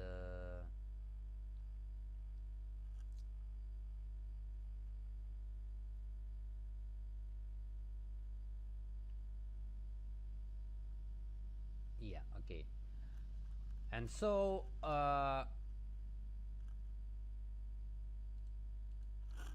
now we have these two function, clear table, draw table, right? Draw constantly append child to our clients. So if we only use draw table, it will grow constantly. So we should draw our data when we get it. So basically we get it in fetching event handler here, and let's check it first. So we said, okay, let's draw table, and let's check how it looks like. Reload, waiting, and clients. Oh, wait a second, source. Oh, do. Okay, so that's what happened. uh, Basically we start getting data in our request, and we adding it into our body as a text node. So that's what happened, and it's just continue to grow. This is not proper way, right? So we want to clear table first, and for this okay. Oh, wait a second, not this one. Ah, wait a second. Where is VS Code? Ah, yeah, okay, here. Sorry. Yeah. So this is not enough. We shouldn't just draw table. We need to clear it as well, right? Clear table first, and then draw it. So now if we switch back again to browser and refresh one more time, waiting for our data for 5 milliseconds. Okay, first, then waiting another 5 milliseconds again. Okay, nothing happens. So now it's only one. So we clear table, we create some data, but again, as we see with this, we completely clear everything, any spinner. And wait a second, by the way, spinner still exists, right? That's quite interesting. Oh, spinner, the body background flex. Okay, somehow it's yes, all this element actually was removed in a table area, even not in a table itself. That's quite interesting. But yeah, that's how it's working. So let's check it one more time. Here we have it inside main table T body, inside client list, but then it somehow jumped it. Well, okay, it doesn't matter actually. I don't really know why it happened when we use this remove children, and then it just continue to exist. Maybe it's also worth to actually really to move the spinner somewhere just outside, even outside the table at all.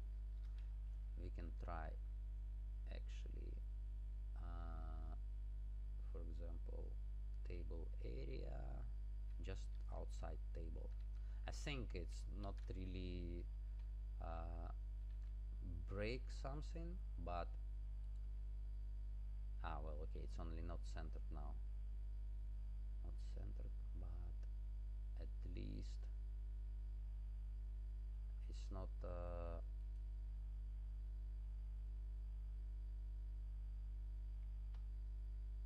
how you say,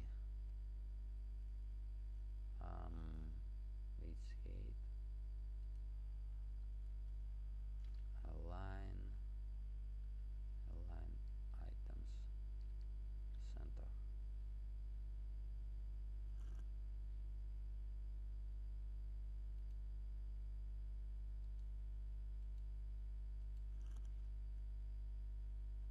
Spinner border. Okay, I need to check this.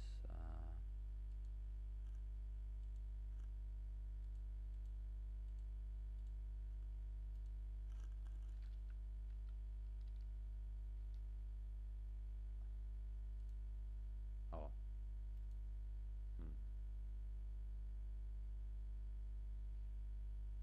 Okay, okay. Well, it's happened, but okay. I don't know which align items center. No, no.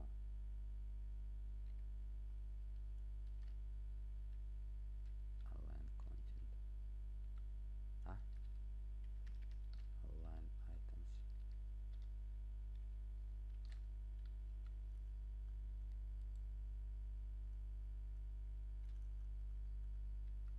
Oh, wait a second.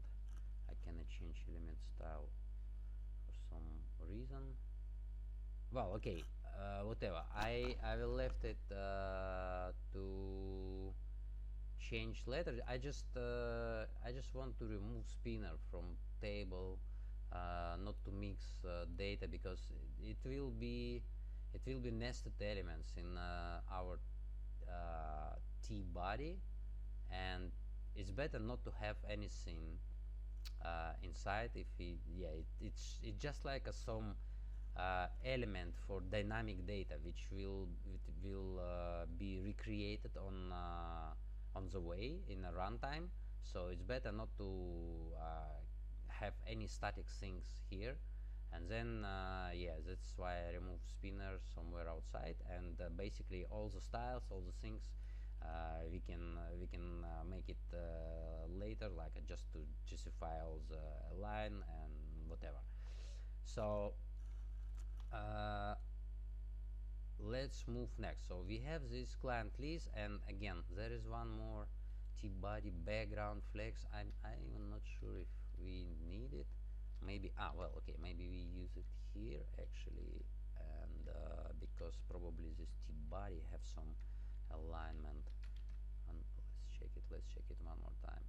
Oh yeah, okay, so here is center, and then it should be again, anyway, it should be centered. 1, 2, yeah, okay. Yeah, basically, so let's leave it as this, and in T-body we don't have anything else. We just need to add TR, and so we can get something from our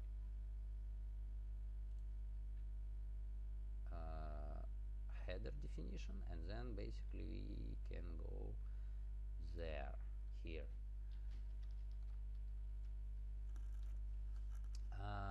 So we create text node. Oh, but in fact we need something more nice, and we can check some code that you use to create a table before. Class list tr. Okay, so yeah, there is string, then yeah, so how you add all the data is it's as well quite weird way. Like you add it by key, every single every specific field one by one in a case, but you just can set all element like like as is. You have defined data. You have it's JSON already. Oh, wait a second. I switch back to to VS Code. So JSON object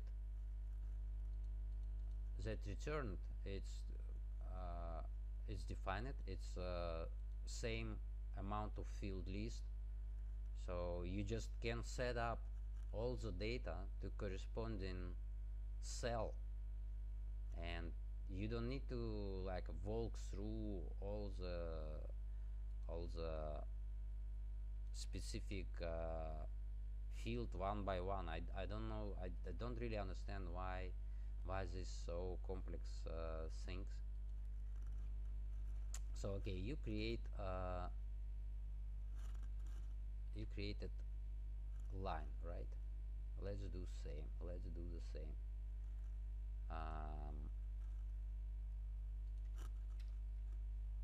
tr document create element tr, right? Then inside tr, where is that? You have no, stop. Okay, yeah. So yeah, you create a tr, and then you added class list, then td,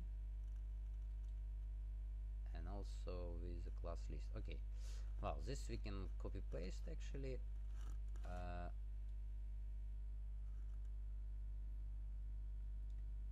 And then let's check it.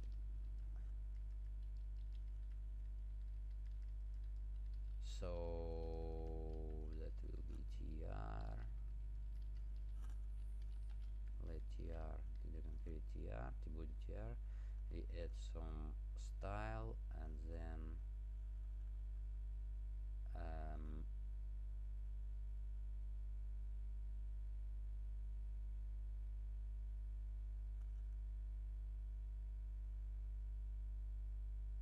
basically you just need to tr up and child 4 times.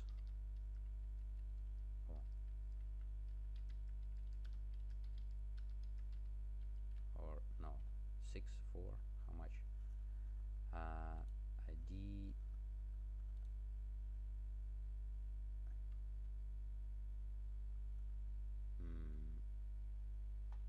yeah, and let me get this JSON as well. So yeah, I just copy paste this to check what we have.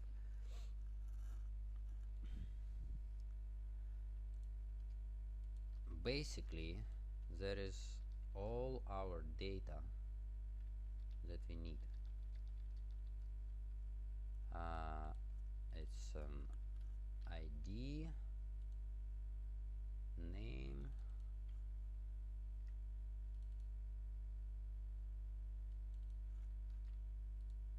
surname, last name,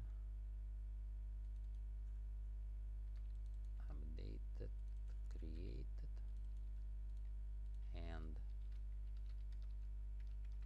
contacts. That's it. So here is all data that you need, and yeah, let's check it. ID. Okay, this is calculated, whatever. Then created, updated, right? Oh, contacts. Yeah, contacts in the end, and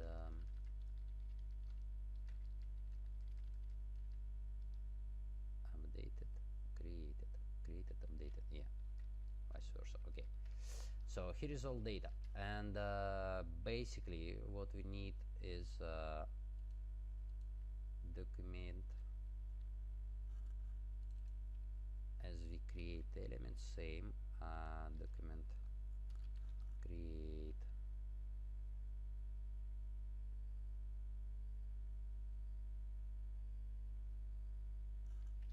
create element, right? There will be td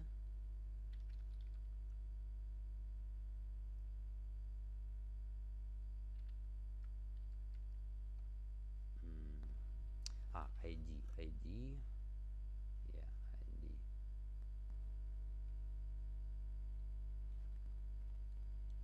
Okay, let's check how it was once again. Where is it?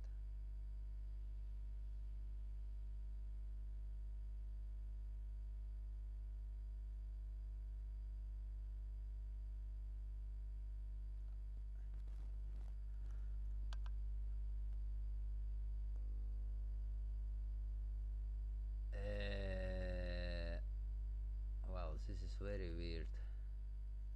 I have no idea why you need to create ID like that.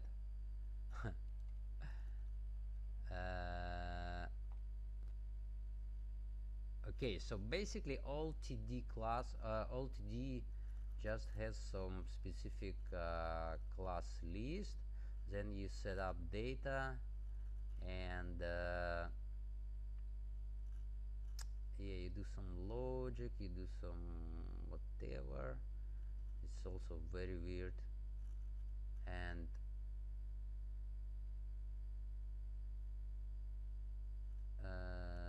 then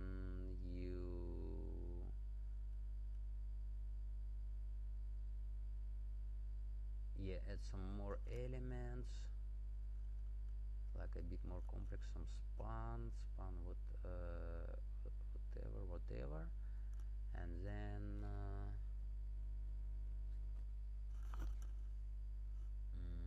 contacts,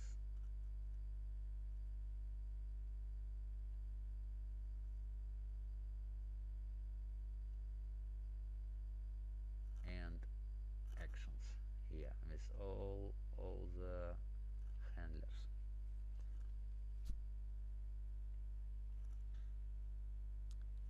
Okay,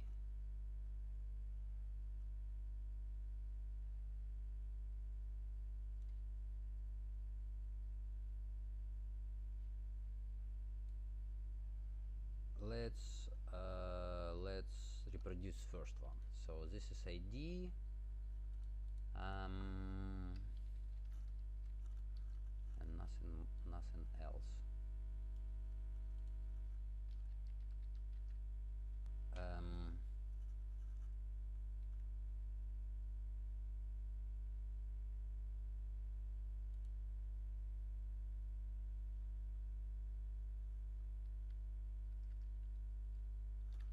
Let td,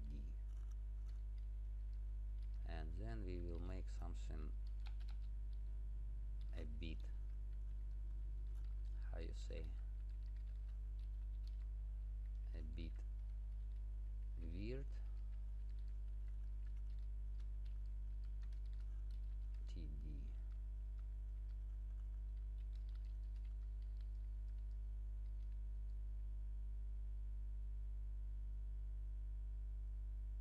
right.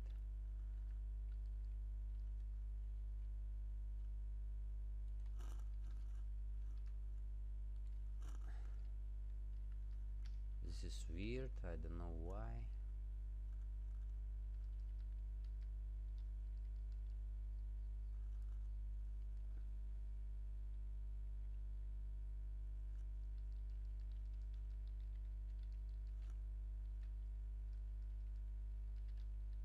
Oh,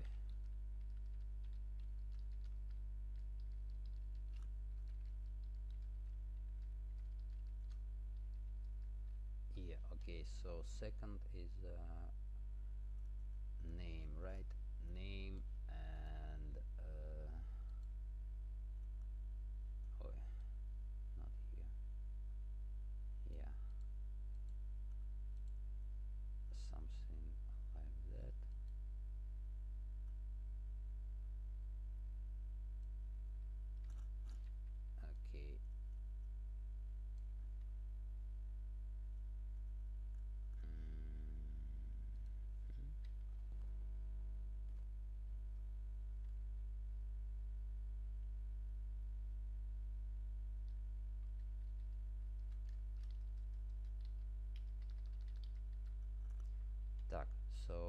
so again same, but then the info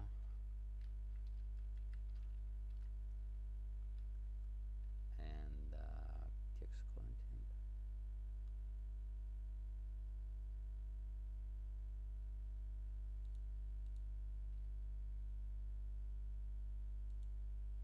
Well, this is might be even easier, just like string template,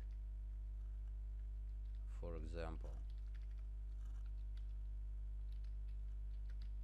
name and then well, surname first,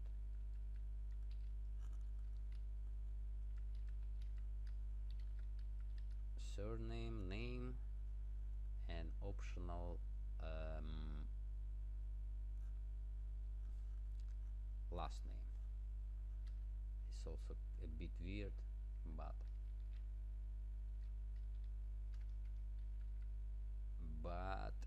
um,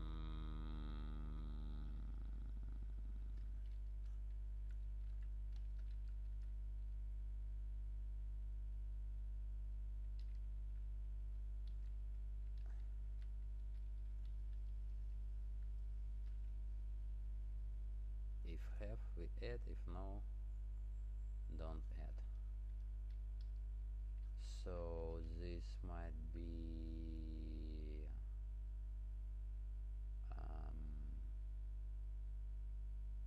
well, for now I just left it like that.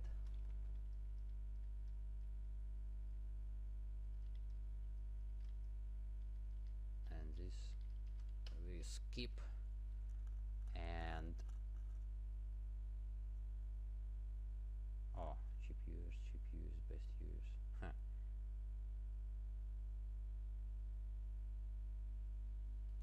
Okay, let's check again in a browser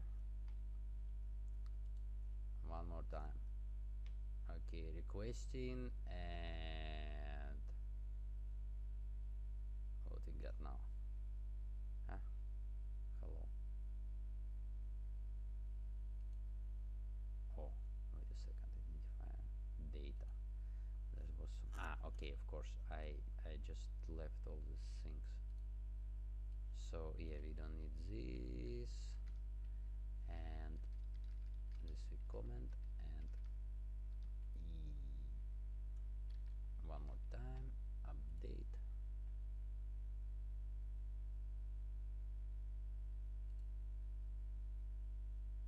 Do clients. Okay, inspect what it looks like now. Okay, T body ID client. Oh, wait a second. It just add do, but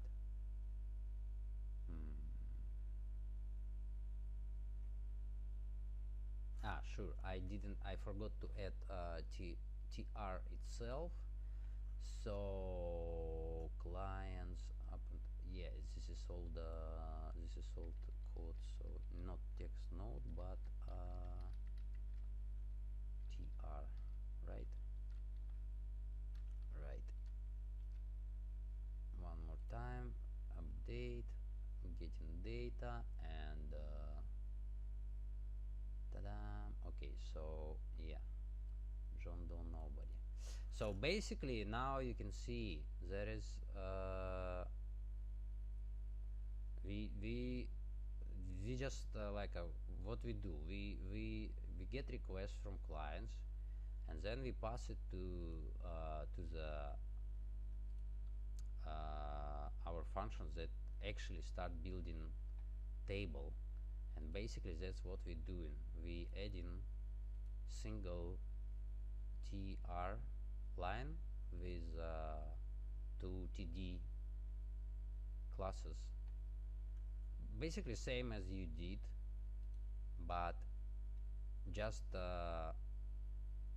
yeah, just without all of these cases, all walkthroughs. You know, like you add in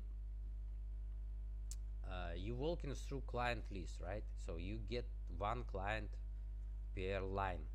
You create one tr element, and so now you can fulfill all the data that you require to have there. So just add ID, just add client name, whatever. If you have some calculated field, whatever, you can do like that. Just add another td, you add again. So here is what we do. I have tr, right? Then I have td but not created yet. I created just inside open child, and I just store this element, created element, in td for use right after. So like a v I append in td to tr and then configure it with corresponding whatever needed, like styles, data, anything. So okay, we did for first two um, elements, and yeah, and after all we also add in this tr to clients. So okay, now let's check what else. We have this yeah, tr id fio, and then yes, some complex calculation with create. What you created? Okay, let's check. Created add date, get date 0, get months 0,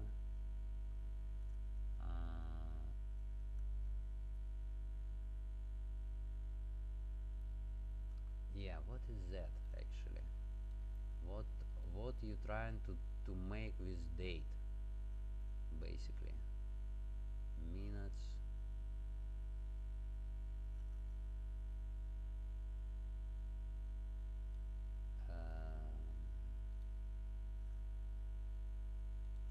oh yeah, just a sec. So yeah, here is next piece of code, and you make some, yeah, like you check some condition about different part of date, and I really don't understand, like a get date less than 10, less months less than 9.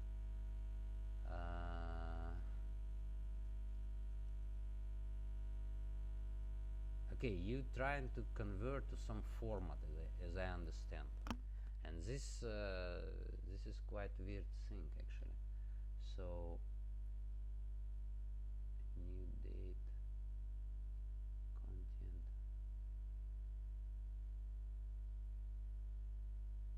Okay, so you concatenate all the things.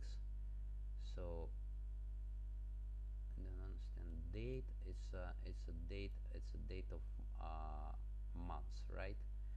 So if it's less than 10, we prepend it with 0. Okay, so you basically formatting first date, then months, prepending with 0, and then, well, this all really unnecessary thing. You just need to use proper formatting.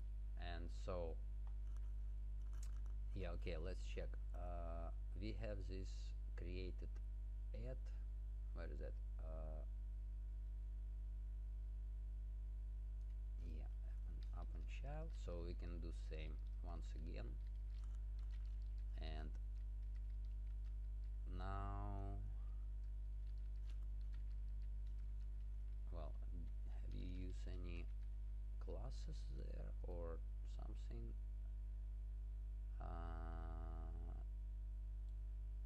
Yeah, okay, td create, and then nothing else, only text content, right? Right. Okay, so let's switch to where is it? Yeah, td, it was, yeah, these things, and here we will use created add, and basically instead all of this date, oh,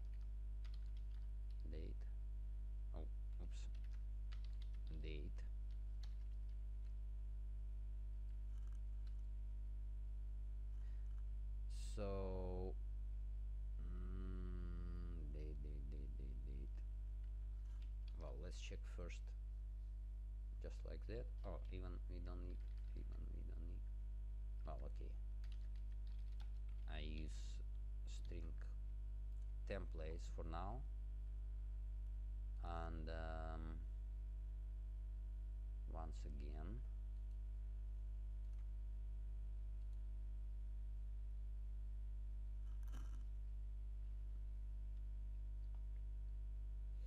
yeah, so that's what we have.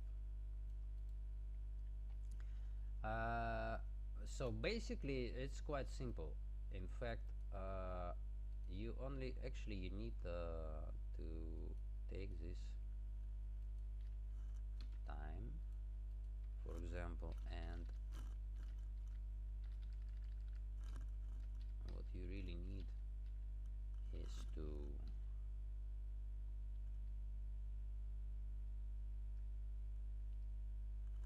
be so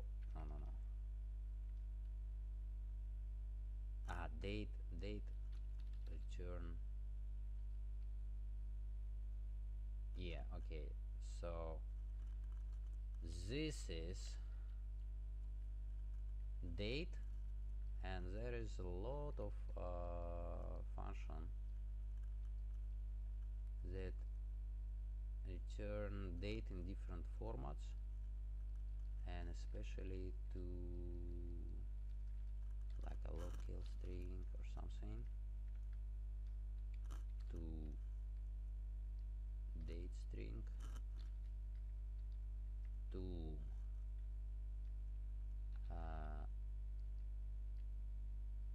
GMT string.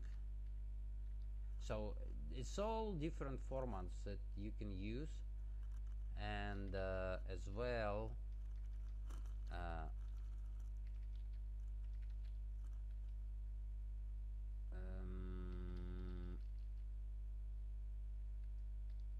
to ISO string,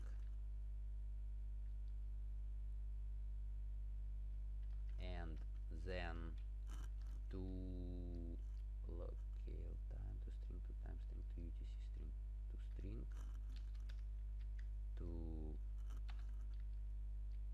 time string to UTC string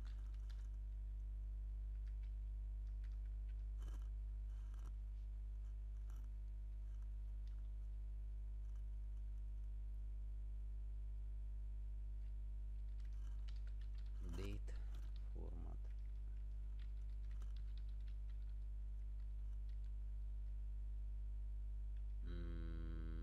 Well, I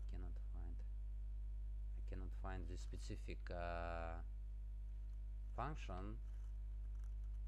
So okay, I need to know which format of data of date you want to use. So it looks like it should be just like a date, month, and year, like this. So in this case, well, actually, again, we can quickly check JavaScript date format.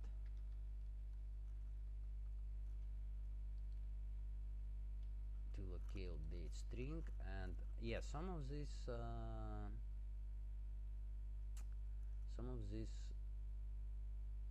functions, they support this pattern, I think. Yeah, like this date time string format, I think this one, and date parse,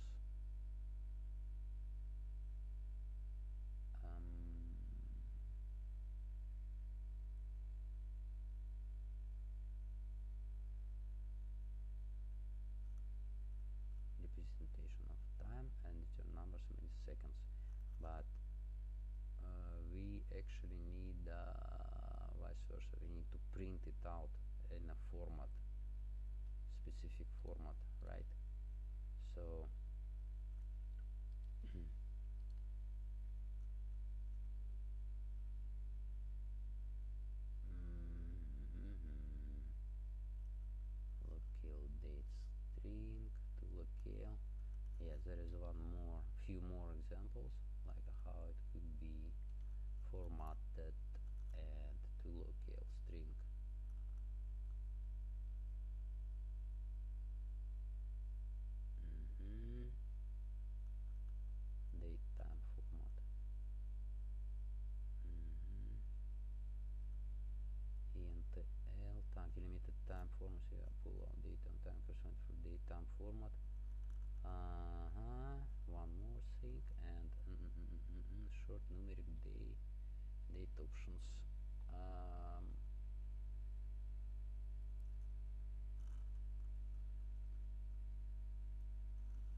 might be interesting. Okay, that's it. Options and delimiter here. Yeah, so there is one more how you say,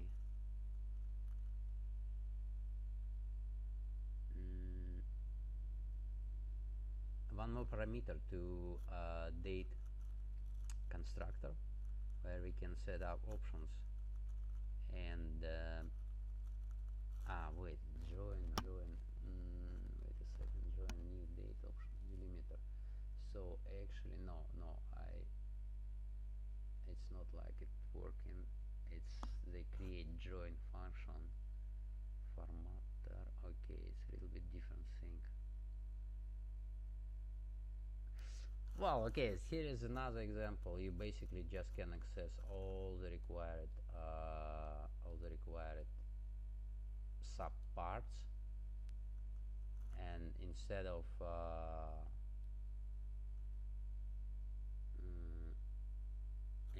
all these manipulations that you did before, here's some more examples here, like a date format, more convenient, like when you just set up this string. It's really nice, but yeah, I think you just need to run something like that. So okay, basically, yeah, okay, I will check.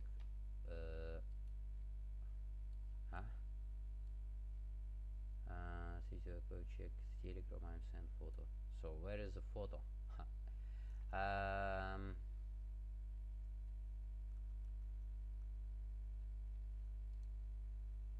Well, whatever, we can change it to format as we want.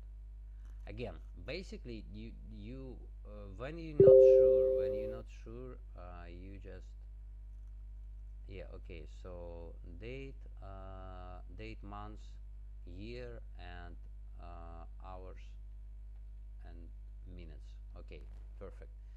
So again, for this we can simply make a function as well, one more, that will create such an element. But so I think you also make different style for hours and for date and time. So let me check. It's where is it? Yeah, 3. So you create date, months, blah blah blah. Okay, and then span. You create span, and inside span, wait a second, td change. Okay, td text, and then you add minutes and all the things, and you open it to td. So, well, okay, doesn't matter, we can add same way. So okay, td, and to td you also add the span element,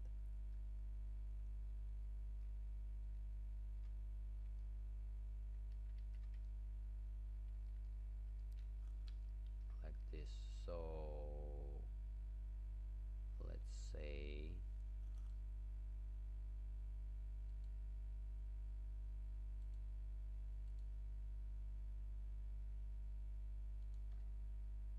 okay, so here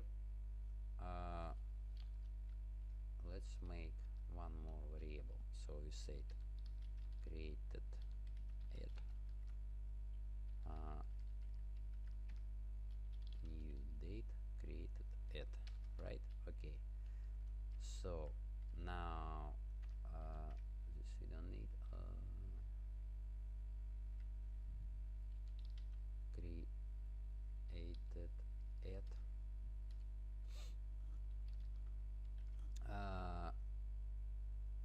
we had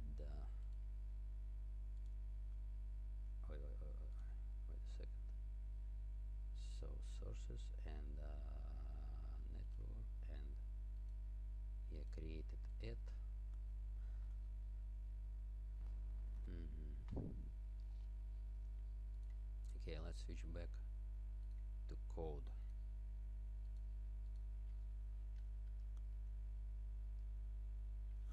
And yeah, one little thing is about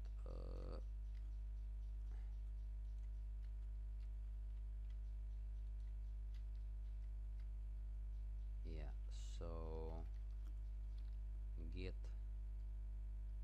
date, and here they said you can where it was fulfill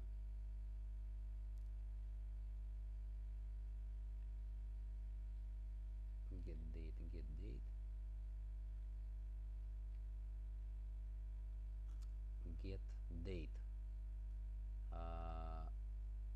get day and returns day of the week, special date according to local time.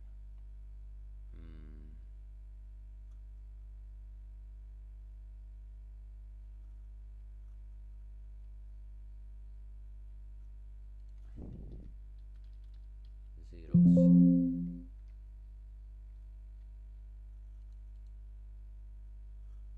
Zero minus start.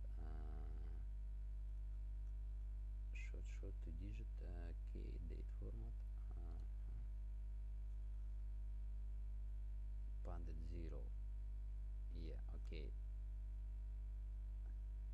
To string path start.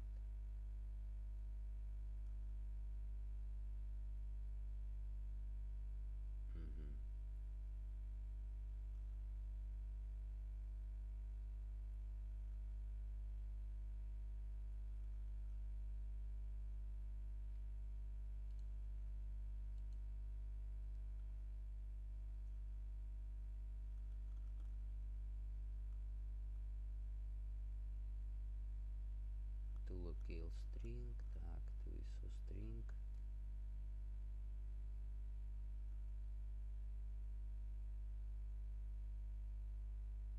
Yeah, and so this all will show us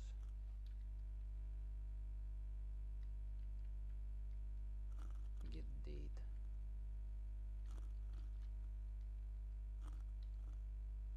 pad. Oh, wait a second. 0, 2, ne? Pad, how you say padding with 0, pad start.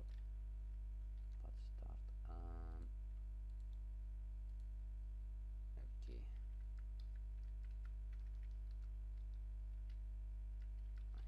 To string, yeah, pad start, and what was there? Pad start 2 and then 0, 2 and then 0, 2, 0. Okay. Yeah. So okay, there is a more long construction, but at least it's more simple in the end. So let's say we will have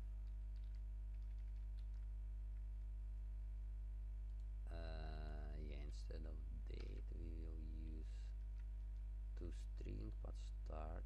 Oh no, get date we still want to use. Then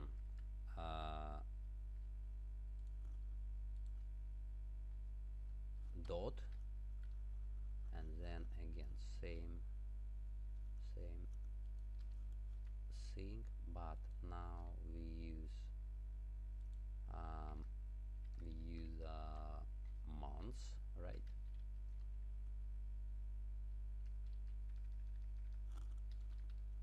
Months. Yeah.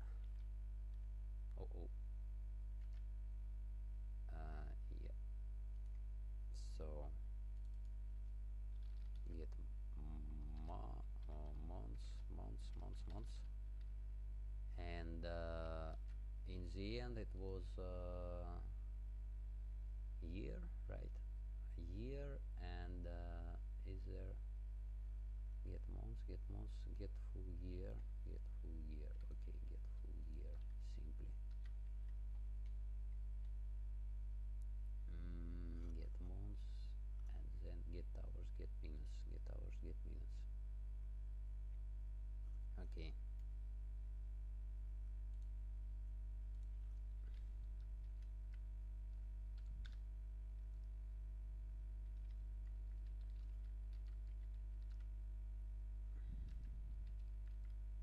Well, here we don't need anything. Yeah, just like that. And then, well, yeah, it's too long, but it's okay. And then we need to add some span. Well, create span, and then text span.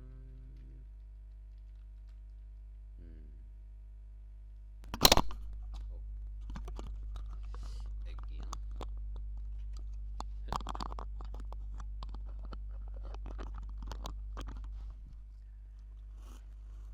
And in span we will add span text content, similar but only hours, and without dot but colon. And actually, well, we don't need path starting actually, because it's hours and seconds, right? Where is it? 3. Yeah, so get hours, get minutes. No, hours. 10 again. So for hours, oops. Oh.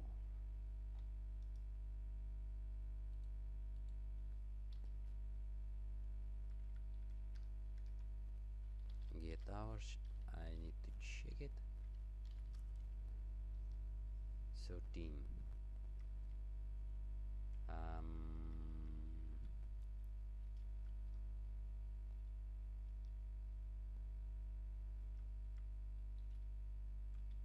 Oh. Okay. Yeah, get hours return without padding. So yeah, okay, same. Same, and wait a second. Get hours.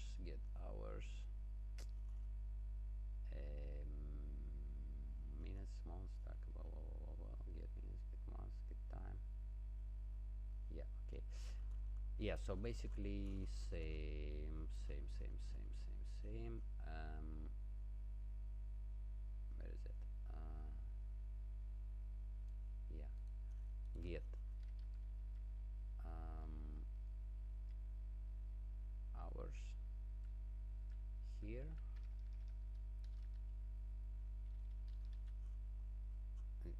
and for minutes we don't need anything. Minutes. Okay. Seems that's enough, and actually, well, then we can do exactly same for next one, but it will be, the difference only will be that we should use not created but updated, right? So this is updated and this is updated, and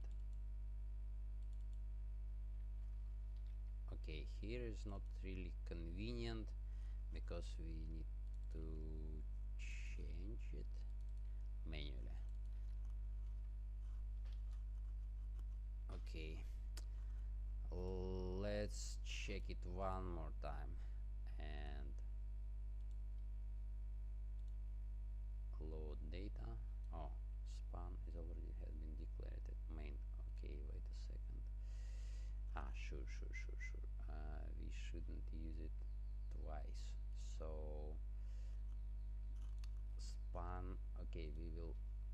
will define it in the here, but here we only set it up. Okay, like this. One more time, reload, no errors. Okay, and then oh, something happened. Oh, what the hell? Ah, wait a second. I add tr. Huh? That's interesting. Main container. Well,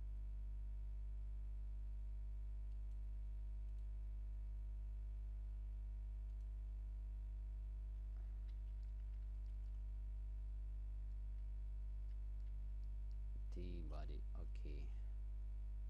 Client list. Oh, nothing here.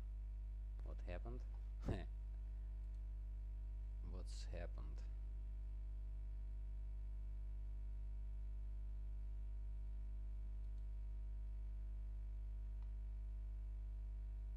Let's check it one more time. tr cup and shell tr. Okay, I didn't open span as I see, right? And then I didn't open something more. Okay. Debug more. Okay, one more thing. So we add td. We set up class, set up content, create span, set up class content, then then td append child span, right? And here same.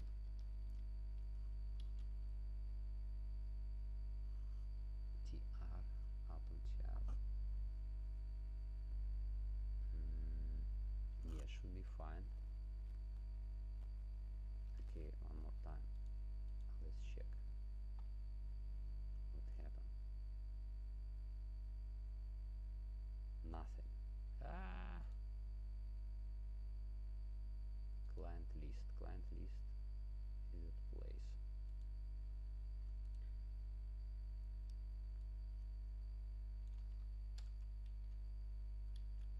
Well, let's comment last two bytes of code. Okay, so now it's fine. So yeah, I just comment adding this date, and we need to check it once again because something is wrong.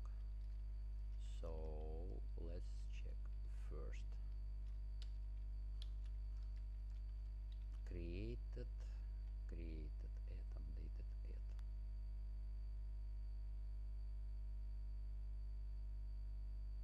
yeah, I think so. One more time.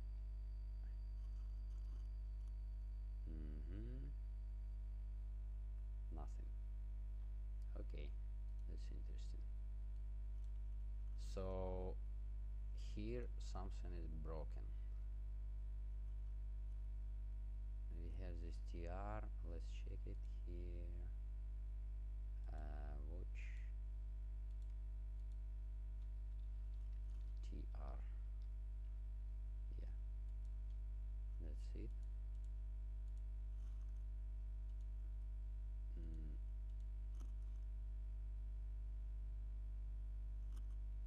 Tr. Wait a second. Tr. It's a client list. This is tr. And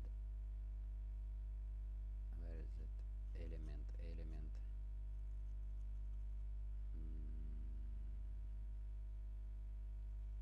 Oh, wait a second. No. Owner document, parent it's not attached anywhere, it exists only in memory.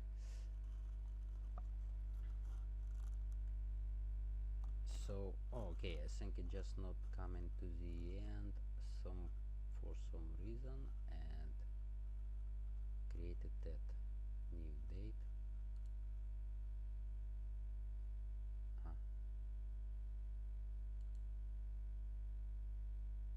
What the hell?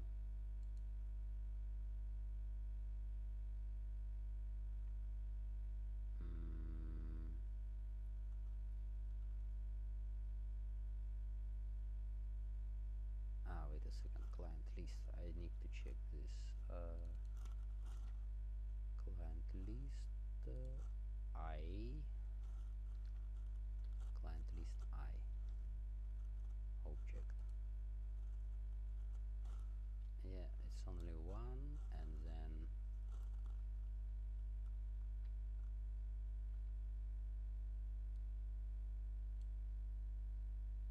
shift 11.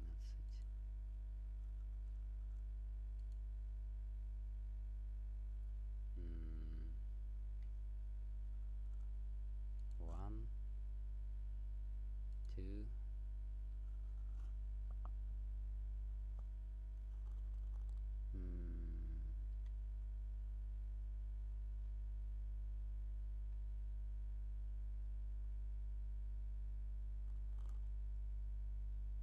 td open child span.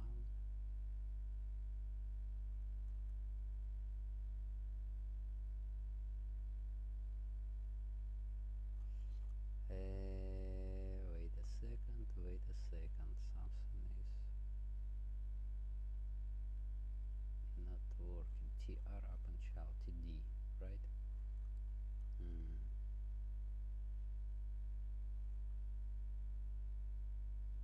Then we changing it, right? Right. Td class it.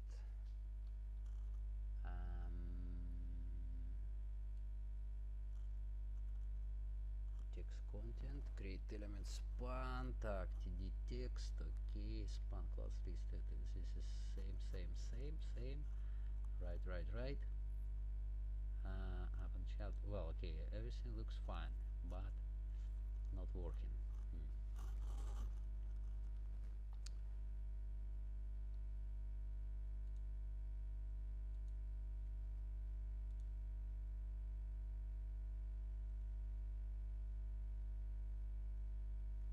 Oh.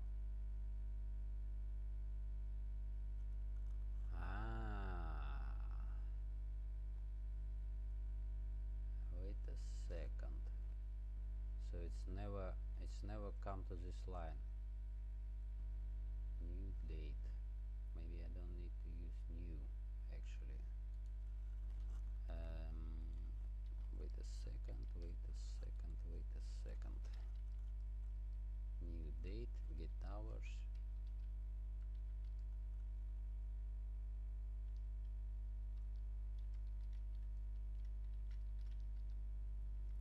Date, get hours.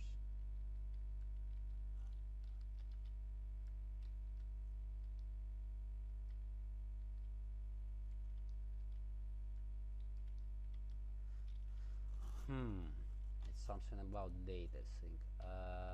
Well, new date, created date. Okay, let's check this. I think it will not work at all.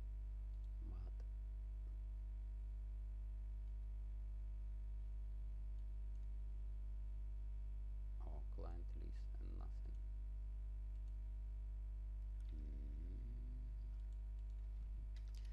Console log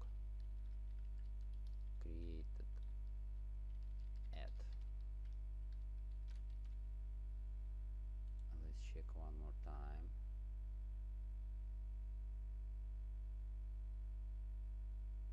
Oh, nothing. So basically we will never come to this line for some reason. Wait a second, open child. No, it's okay. td, right.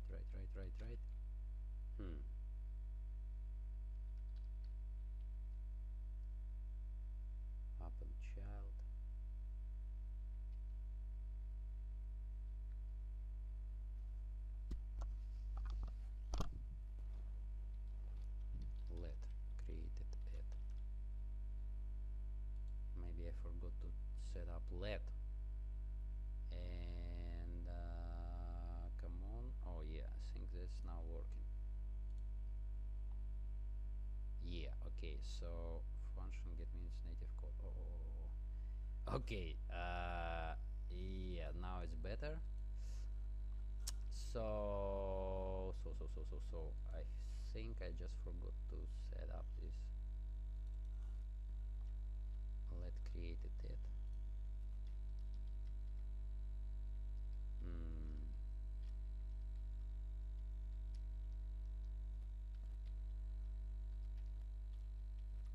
Created it up, updated it. Okay, we. Oh, wait a second. Ah, yes, sure. We don't need to use it here, and yeah, it's all same. And then it was something about this.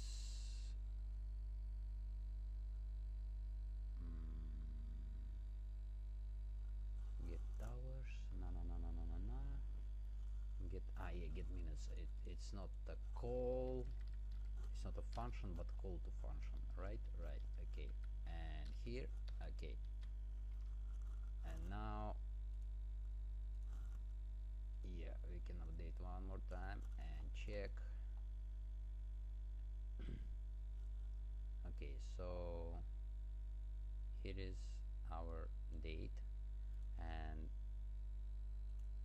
here's how it looks like in VS Code.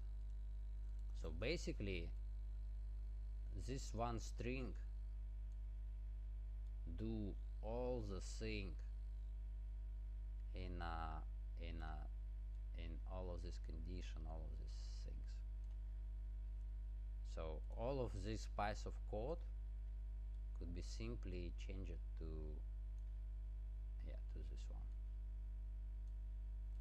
Difference is that we basically we store date at first, just in a date format, from string to date. Then we get in all the corresponding part, like a date, month, full year, and additionally for date and months we use path start. It's extension for string data. So basically we fill with zeros values that will be less than 10, so for date and for months, and do same for hours, and all the rest we just use as is like a full year and get minutes. And with this we basically just create these elements and add date to the table. And then finally we can move to action button, right? There will be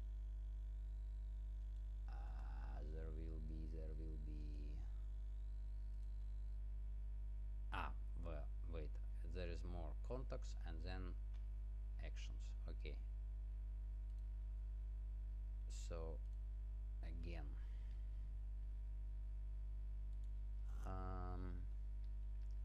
yeah, this we don't need at all. It's all not used, not needed, and created that used already. And okay,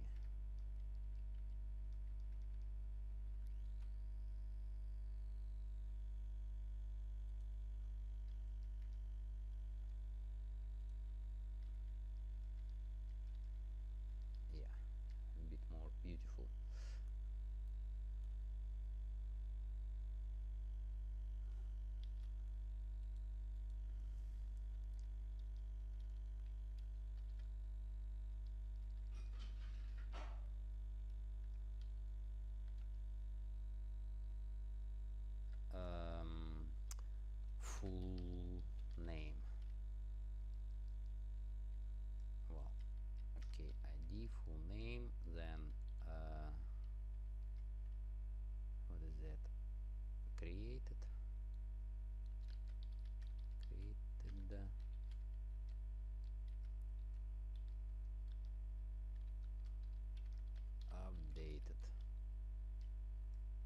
Okay, then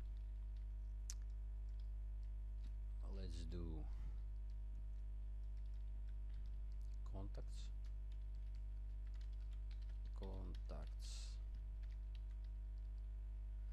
So again, we add some contacts, and let's check how you add contacts. So this is next one, right? Part 4. And yeah, so we walk through contacts and create element and icon. Well, this is something very weird, but let's check.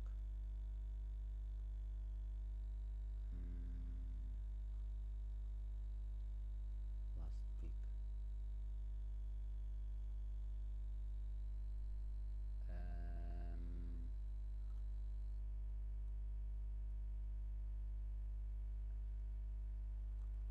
Okay, so basically we only add images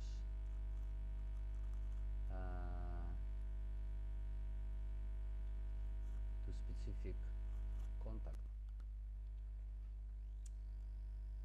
and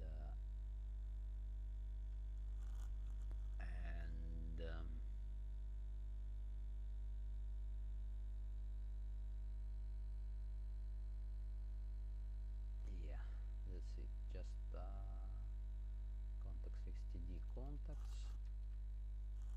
and well, okay, I take it all. Let's move now here. Contacts.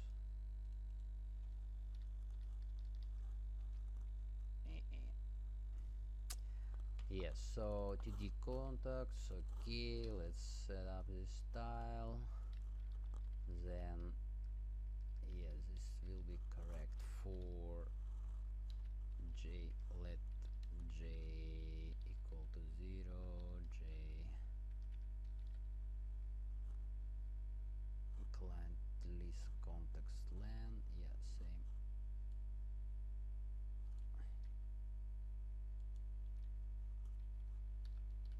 And j plus plus.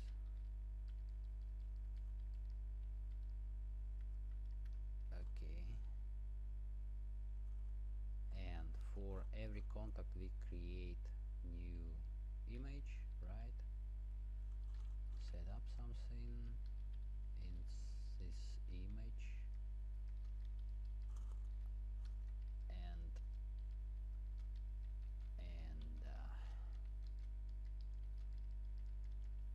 that's it. So let's check what we gonna add. So we create image, we add these same classes, and we only need to change ID and source. Well, okay, ID in this case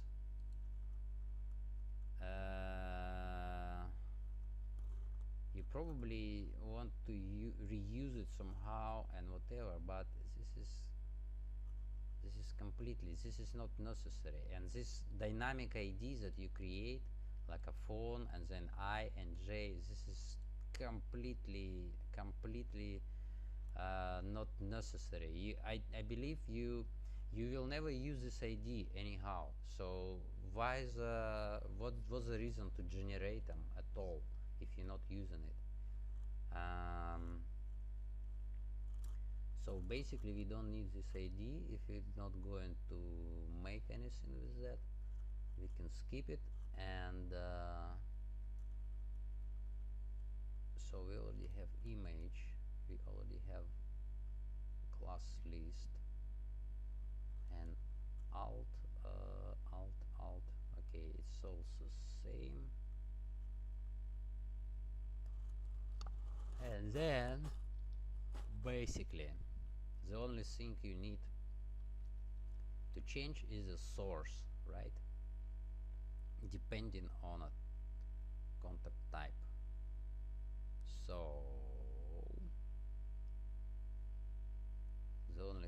you really need here.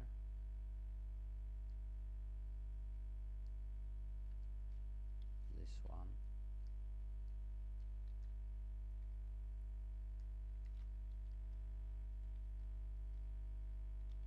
And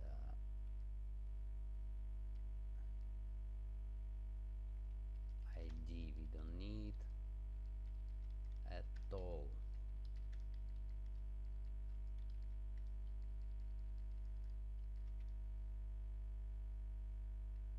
Okay. Yeah, but not client list, but no, client list, right? No, client list. Yeah, client list. So we create image, we change in source, and that's it, nothing else. And we already edit, right? No, we not yet edit svg contact, so we only need to edit when it's all ready, right?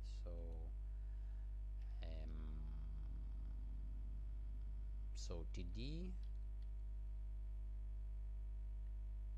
append child svg contact, that's it. And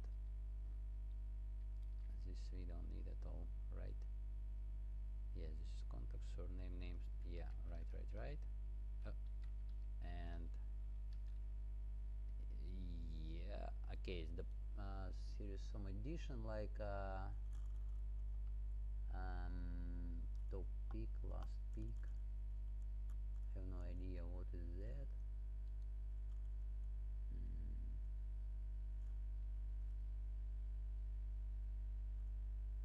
Okay, I skip it.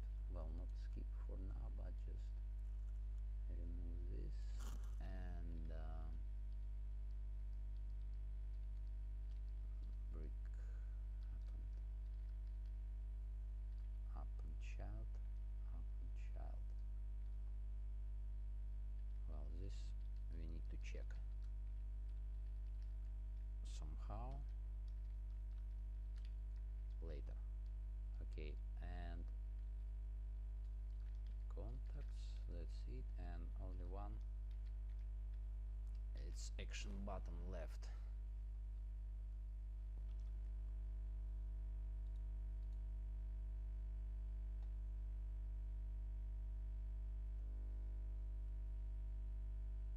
Okay, we don't have any contacts here, so I think I can just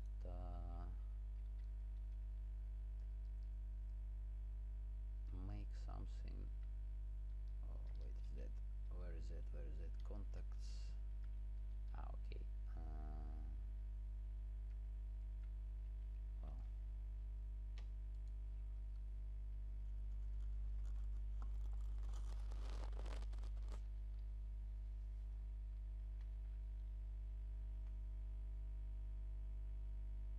I don't have it for the moment, but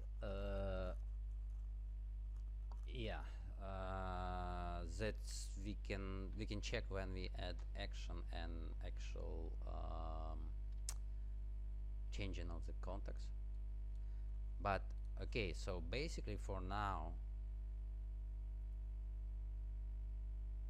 we can see that it's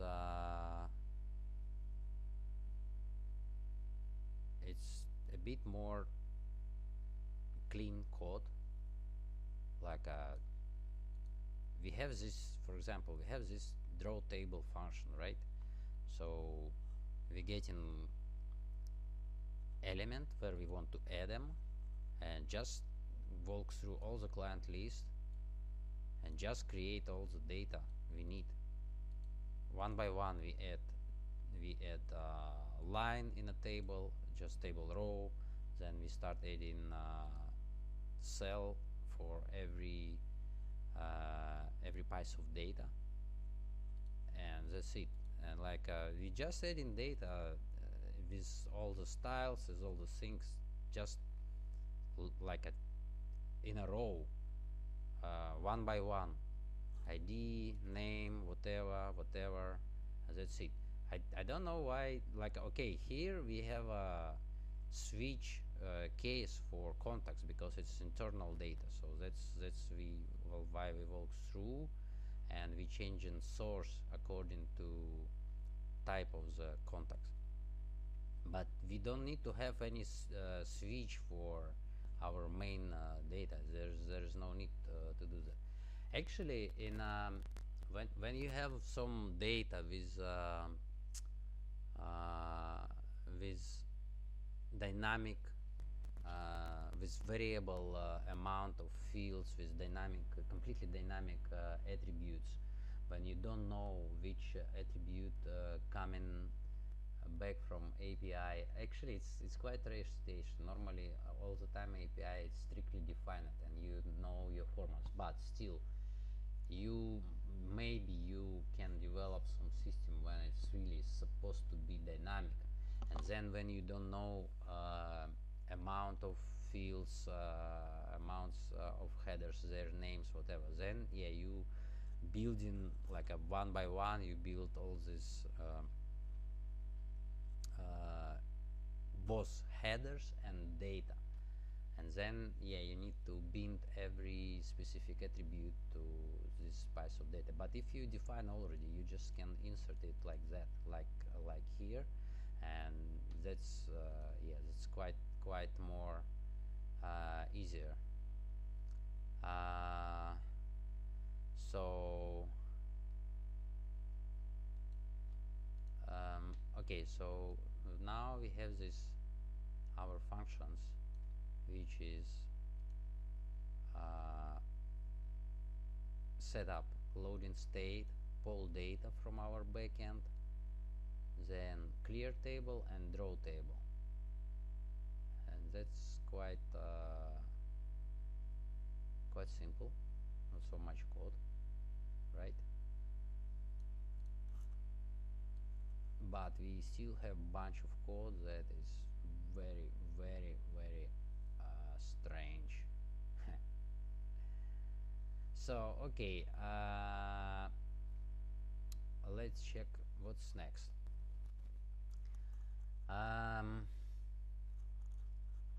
For the moment we cannot show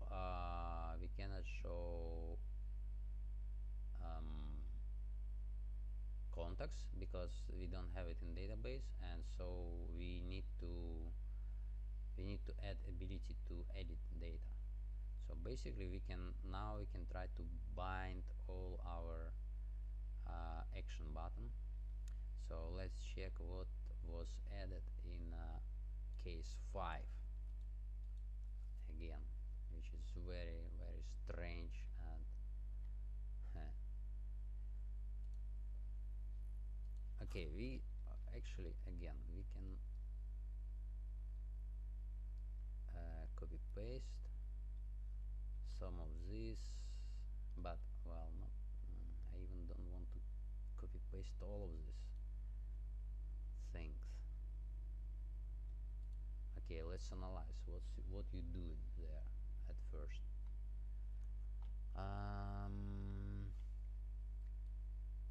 Button, okay. Button change load.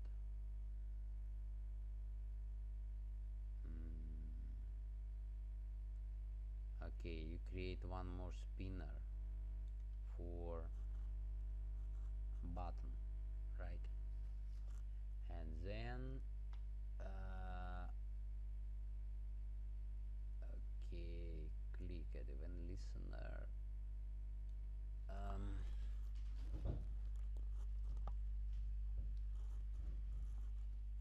Here you create model, actually not create even, it just initialize model, which actually could be done just in the main, because similar like this first code, yeah, like a model add, okay, when you call this bootstrap model, you actually create link between this model that you define in HTML.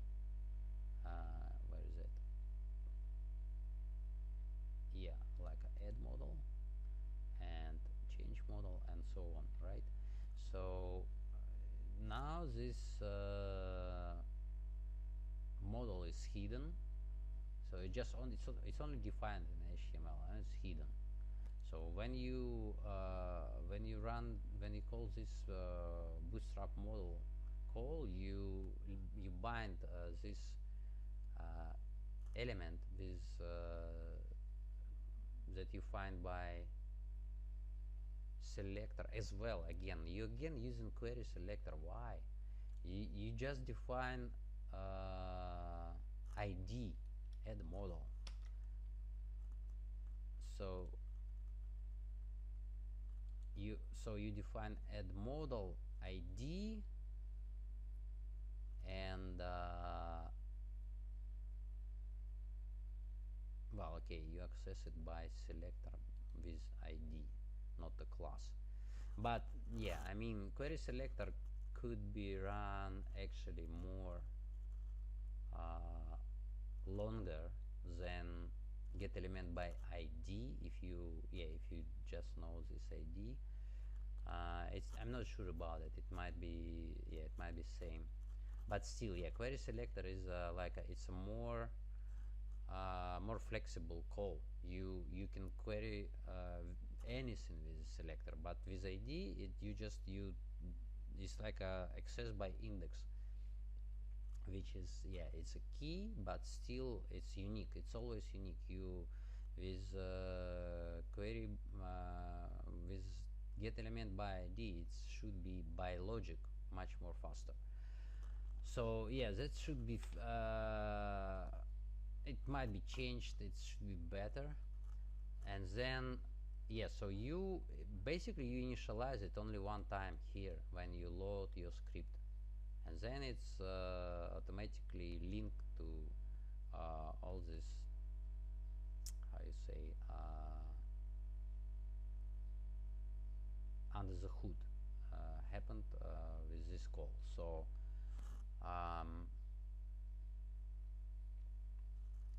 if you want to bind some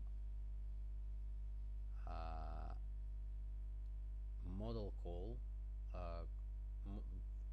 like a call to show model window, you still can do it here as well, same.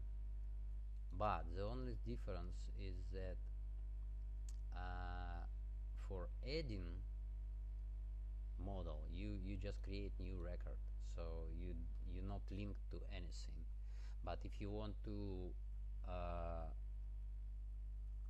update, not to add but update existing record, then you should operate with your data, right? And that's how we actually can remake all the models as well for both situation. And so, okay, let's check once again what you add there in this huge long things. So I mean, this all this call to modal, it also should be just initialized in the main script, and you never should call it again.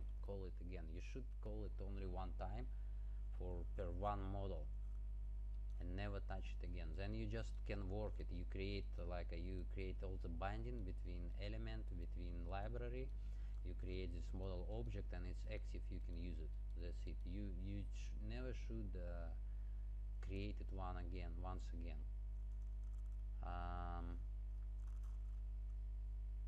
And basically, yes. So you initialize model, then you create some styles, then you again create some timeout where you show model, and start modifying something there inside this window after you show it. no, not even after you show it, you don't know, because this timeout, you you start modifying it right after you set timeout, and okay, then also model height, you bind event listener to close this window, and then you start, yeah, defining all the things, like a passing the data and all the things. So okay, this is very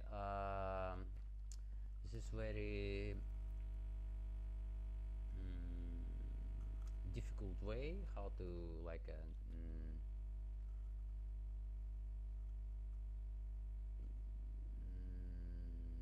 how to pass data to model window. And in fact, it's much more easier just to pass index of the user to model window, and then model window should know everything about its client itself. It shouldn't be filled anywhere outside or whatever. So better we will change all the model window and attach all event handlers to it. So, and as well we can make it only as a single model window for both updating and creating records. And so yeah, let me check it first again. Git status origin main git branch. So for the moment I think I will I still never created refactoring.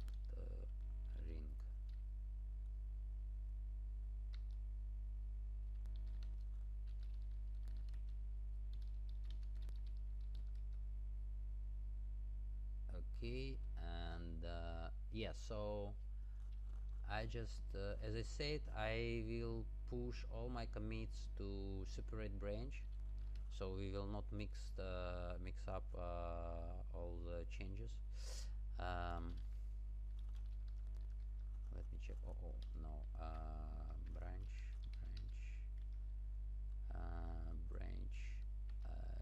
list all list, yeah.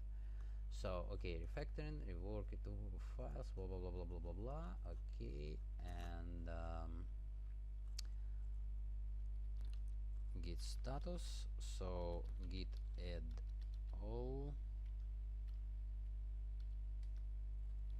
git commit refactoring step 1, git push setup stream origin refactoring. So like this, and let's check. Okay, yeah, so I need access to this repository, but it doesn't matter, I already have local changes. So even if I check out main, yeah, so for the moment you can see that all entire code that I changed, it's not saved in a main branch. Now I just switch it to main, and it's all completely like it's all up to date, it's all according to original main. But if I switch to my newly created branch refactoring, Now we can see all the changes and whatever. So for the moment it's only I store it locally. When I get access to the repository, I can push it into and create one more branch in a repository, in a remote repository. And I think we can skip this, we can continue with this next step later, because I guess I want to have some food now. So basically, yeah, we can we can continue later, I guess. We can have a second session, and then we continue from next point. We will remake all the model windows according to requirements, and then we bind all together. So all the rest we will try to finalize. For the moment, yeah, I will take a break. I'm not sure at what time we continue. Maybe we can continue tomorrow, maybe even today. I think better tomorrow, I guess. Yeah, we can again start from the morning and continue. So that's it for now, I think. Well, okay. One more little review. So we can switch back to our Trello, and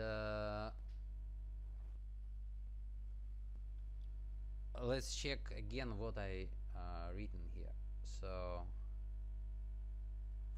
yeah, so about program structure, I think that's quite that's some basics that I show, like just splitting some data, put it in a top of the program, then create all the functions that will handle some data, and then basically main code where like a main loop existed. Then you just start making some initialization, like some fulfill some data, set up some event handlers. All the normally you need to prepare all the things you want to use in initial step, and not make it again like somewhere in the middle. Actually, well, in a quite complex application, you can attach event handlers on demand in a runtime, but then you also need to detach them. You shouldn't never forget about it. This is first, because if you're not making something like a symmetric actions, it's cost memory leaking, it's cost yeah, performance issues and whatever. So normally you need to initialize all your data just like when you page loaded, set up all event handlers, all the things, and then it's like it's just ready to start working. You just can use it. Then next, data, states, and global access. So basically, yeah, it's just continuation of same idea. We, as I said, we define data, like we create this client list, and we put it in the top level of the script. So this have global access, and you can see as it was shown in a function, basically. So we define this client list, log messages is loading variable just at the top, and then we access it somewhere in a function. It's already global variables, so we just use it like here in a poll data. We in a set is loading, we operate with all this data. We never define it. We use it like it's already exists. Function don't care if it's have flat or don't have. Actually, it's showing like it's have flat somewhere. It's defined. So it's we put our data at top level, and then we can reuse it. And yeah, just like in a draw table, we just access same data as it already exists, and we binding our data in memory to our elements in a page in a this specific ID. So that's it. So here we fulfill data with from request to our table. That's it. And this function don't do anything else. So back to Trello, and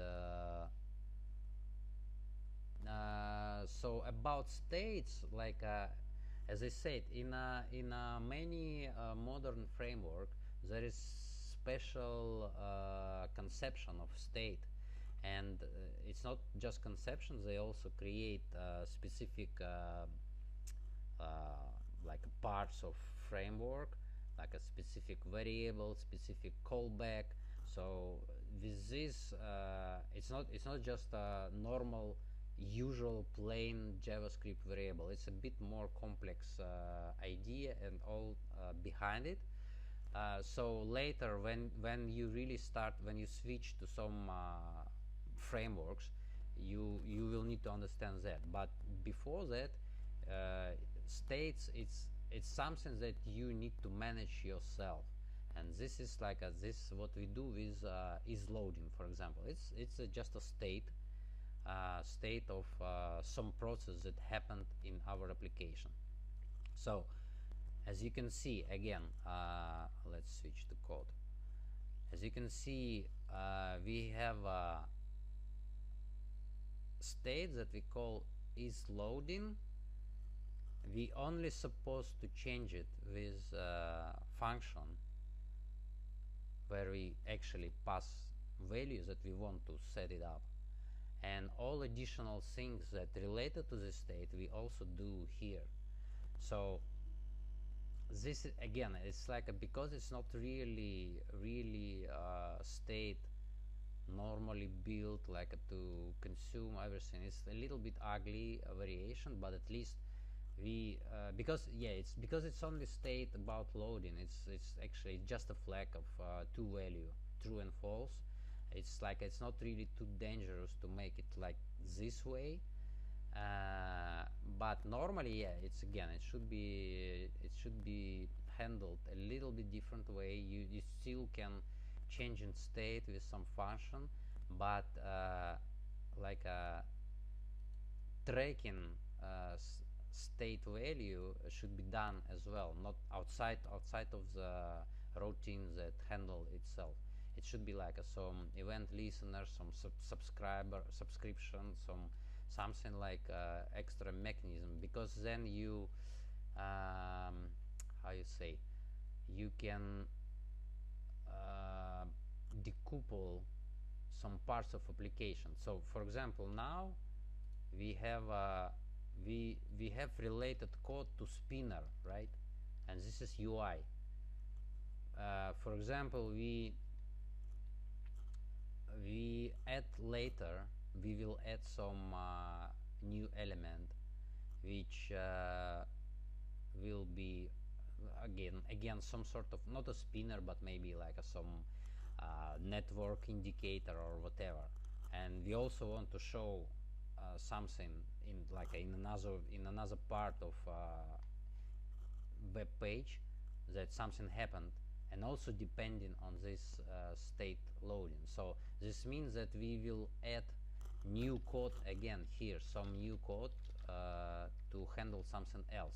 So this is why it shouldn't be done like that. It's better to have like a just population of some event here, like we change value, and then we said, oh, our value was changed, and then all the rest of the programs, they just can subscribe to these events, and then whatever, there is a spinner, okay, spinner reacting on a changing of loading, and it do only what it should do when this event happened. but not when we call it. So then some other blocks of the application, they as well, they can tracking these events, and they only do something when it changes. So this is more proper way. Maybe we as well we switch somewhere later in other part of programs similarly.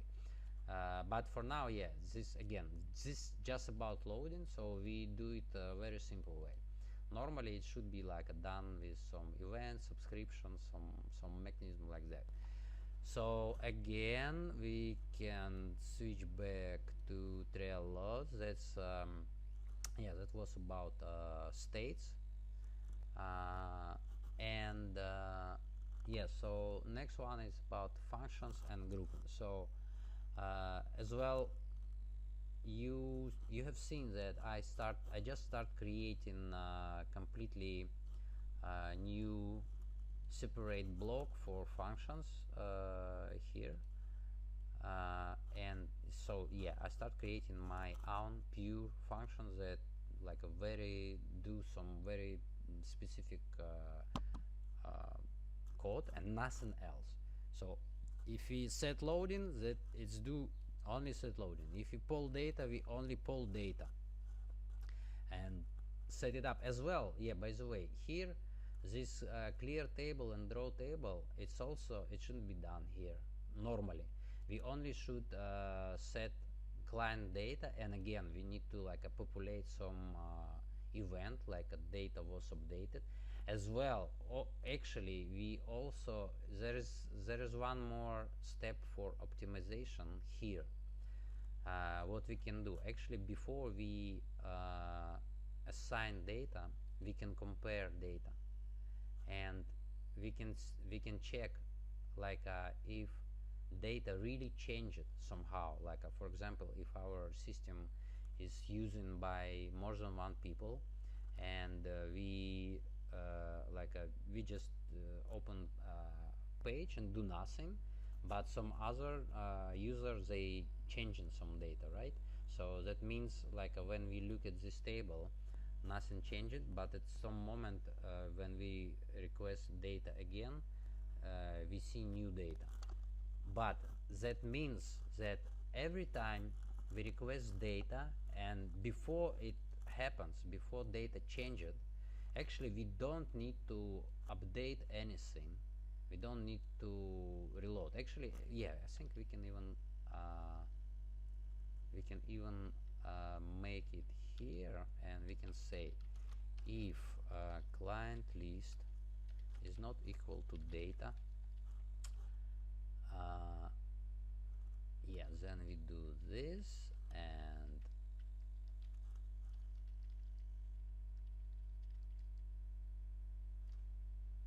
all the thing, right?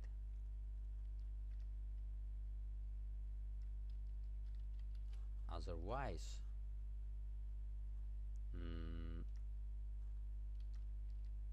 we can say else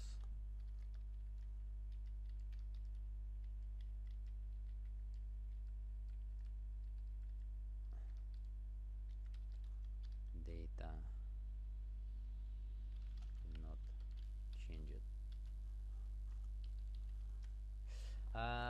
Here is one more note about comparing complex data. Because of these objects, actually we can check it. We can check it right now, and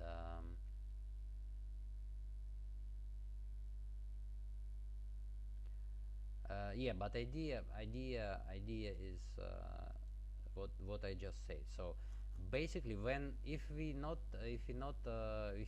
see new data, if nothing changes, there is no sense to say that we have some new data. There is no sense to clear table and draw it again. We just show all the pages this and do nothing. We shouldn't do unnecessary updates.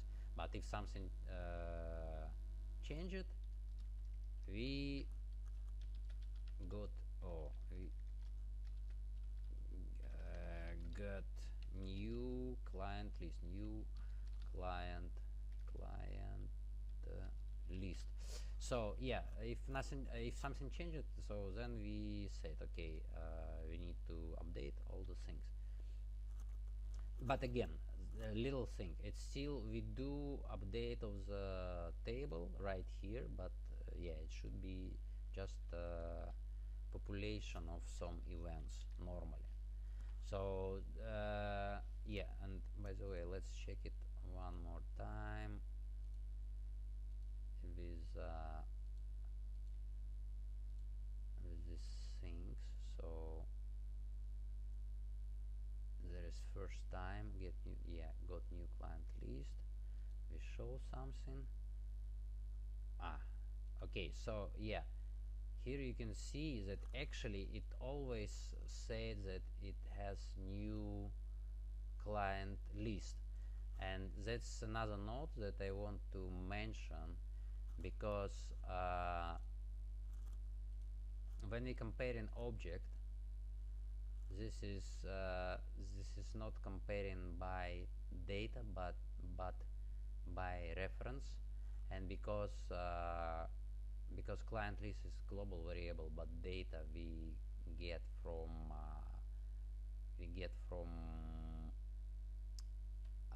callback from fetch all the time. It's something new, it's new reference.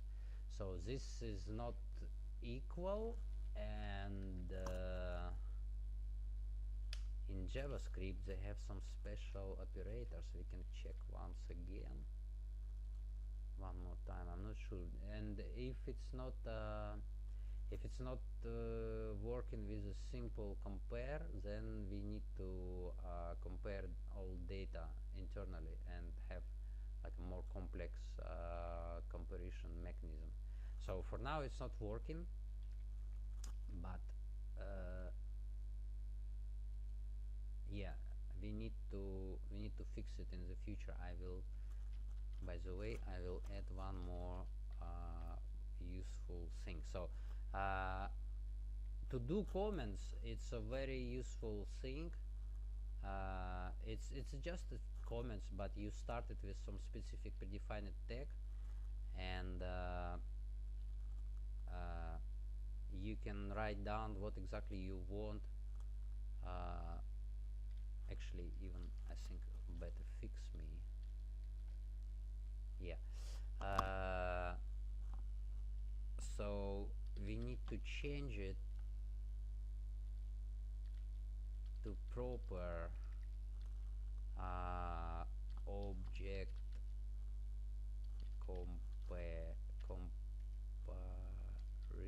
comparison. So yeah, this for now it's not working, but we need to check it and fix. And yeah, so about to do comments, I'm using plugin extension, and so that's how it's working. Every time you add some code somewhere, okay, let's add something more. For example, here, to do clean up the code. So every time I add some comments like this, at first they mark up it, highlight with it's predefined some formatting in source code, so you can see it's not just normal comments. You can see its difference, so it can highlight your attention what you want to do, and also it's it all gather all the to do you have in your code. It can be not just here, it can be in any other files, even it can be in HTML as well, I think. Yeah, so for example, similar, it can add to do not only in JS but also in HTML, and then basically like all the things that you add somewhere in your code, you don't need to search for it. like I walk through all the code and looking for this to do, or looking here like a to do, or fix me, or whatever. You can find all of these things here and just directly jump to the line of code where you actually want to do something. So this is it's quite also useful things. It just must use as well. It's like in a VS Code, it's one extension. In some other ID, they have something out of the box. I think in PHP Storm, they just support this to do comments, and yeah, it's quite useful.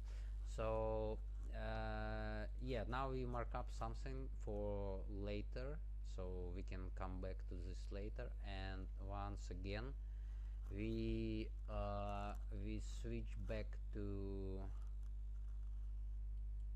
Trello once again, and just finalize a few little points. Yeah, so for about functions, now it's not so much functions created, but later, if we go forward, we probably split them maybe to smaller function, or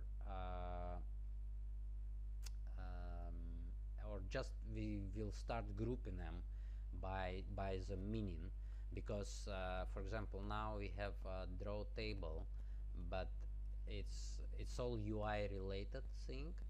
And if we have like some similar function, then we can group it in just a block. For example, we have draw table, but we can have a draw row or draw cell, and then yeah, we just can combine them all together into single function. But by the meaning, by the name, they will be split into some specific groups. For now, it's not yet actual. And then yeah, basically all the rest points we will left for tomorrow. But yeah, and this is more interesting and more important, because again, as I said, there is a model window which we apply to any record that we have in our client list. So that means that it will work with dynamic data, it will work with dynamic UI, like it will create something on demand, so that we can do tomorrow. And yeah, so all the main things like UI, event binding, and data binding, and data flow, we can do tomorrow. And yeah, when we finalize this, actually in the final step, we can check a bit more, like cleanup, optimization, and yeah, just finalize all the things. So for now, I think that's it.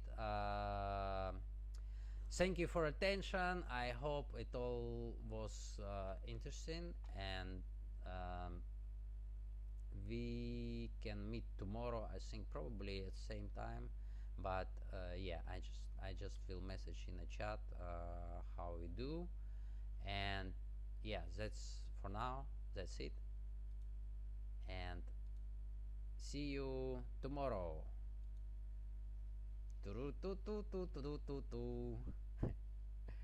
Okay.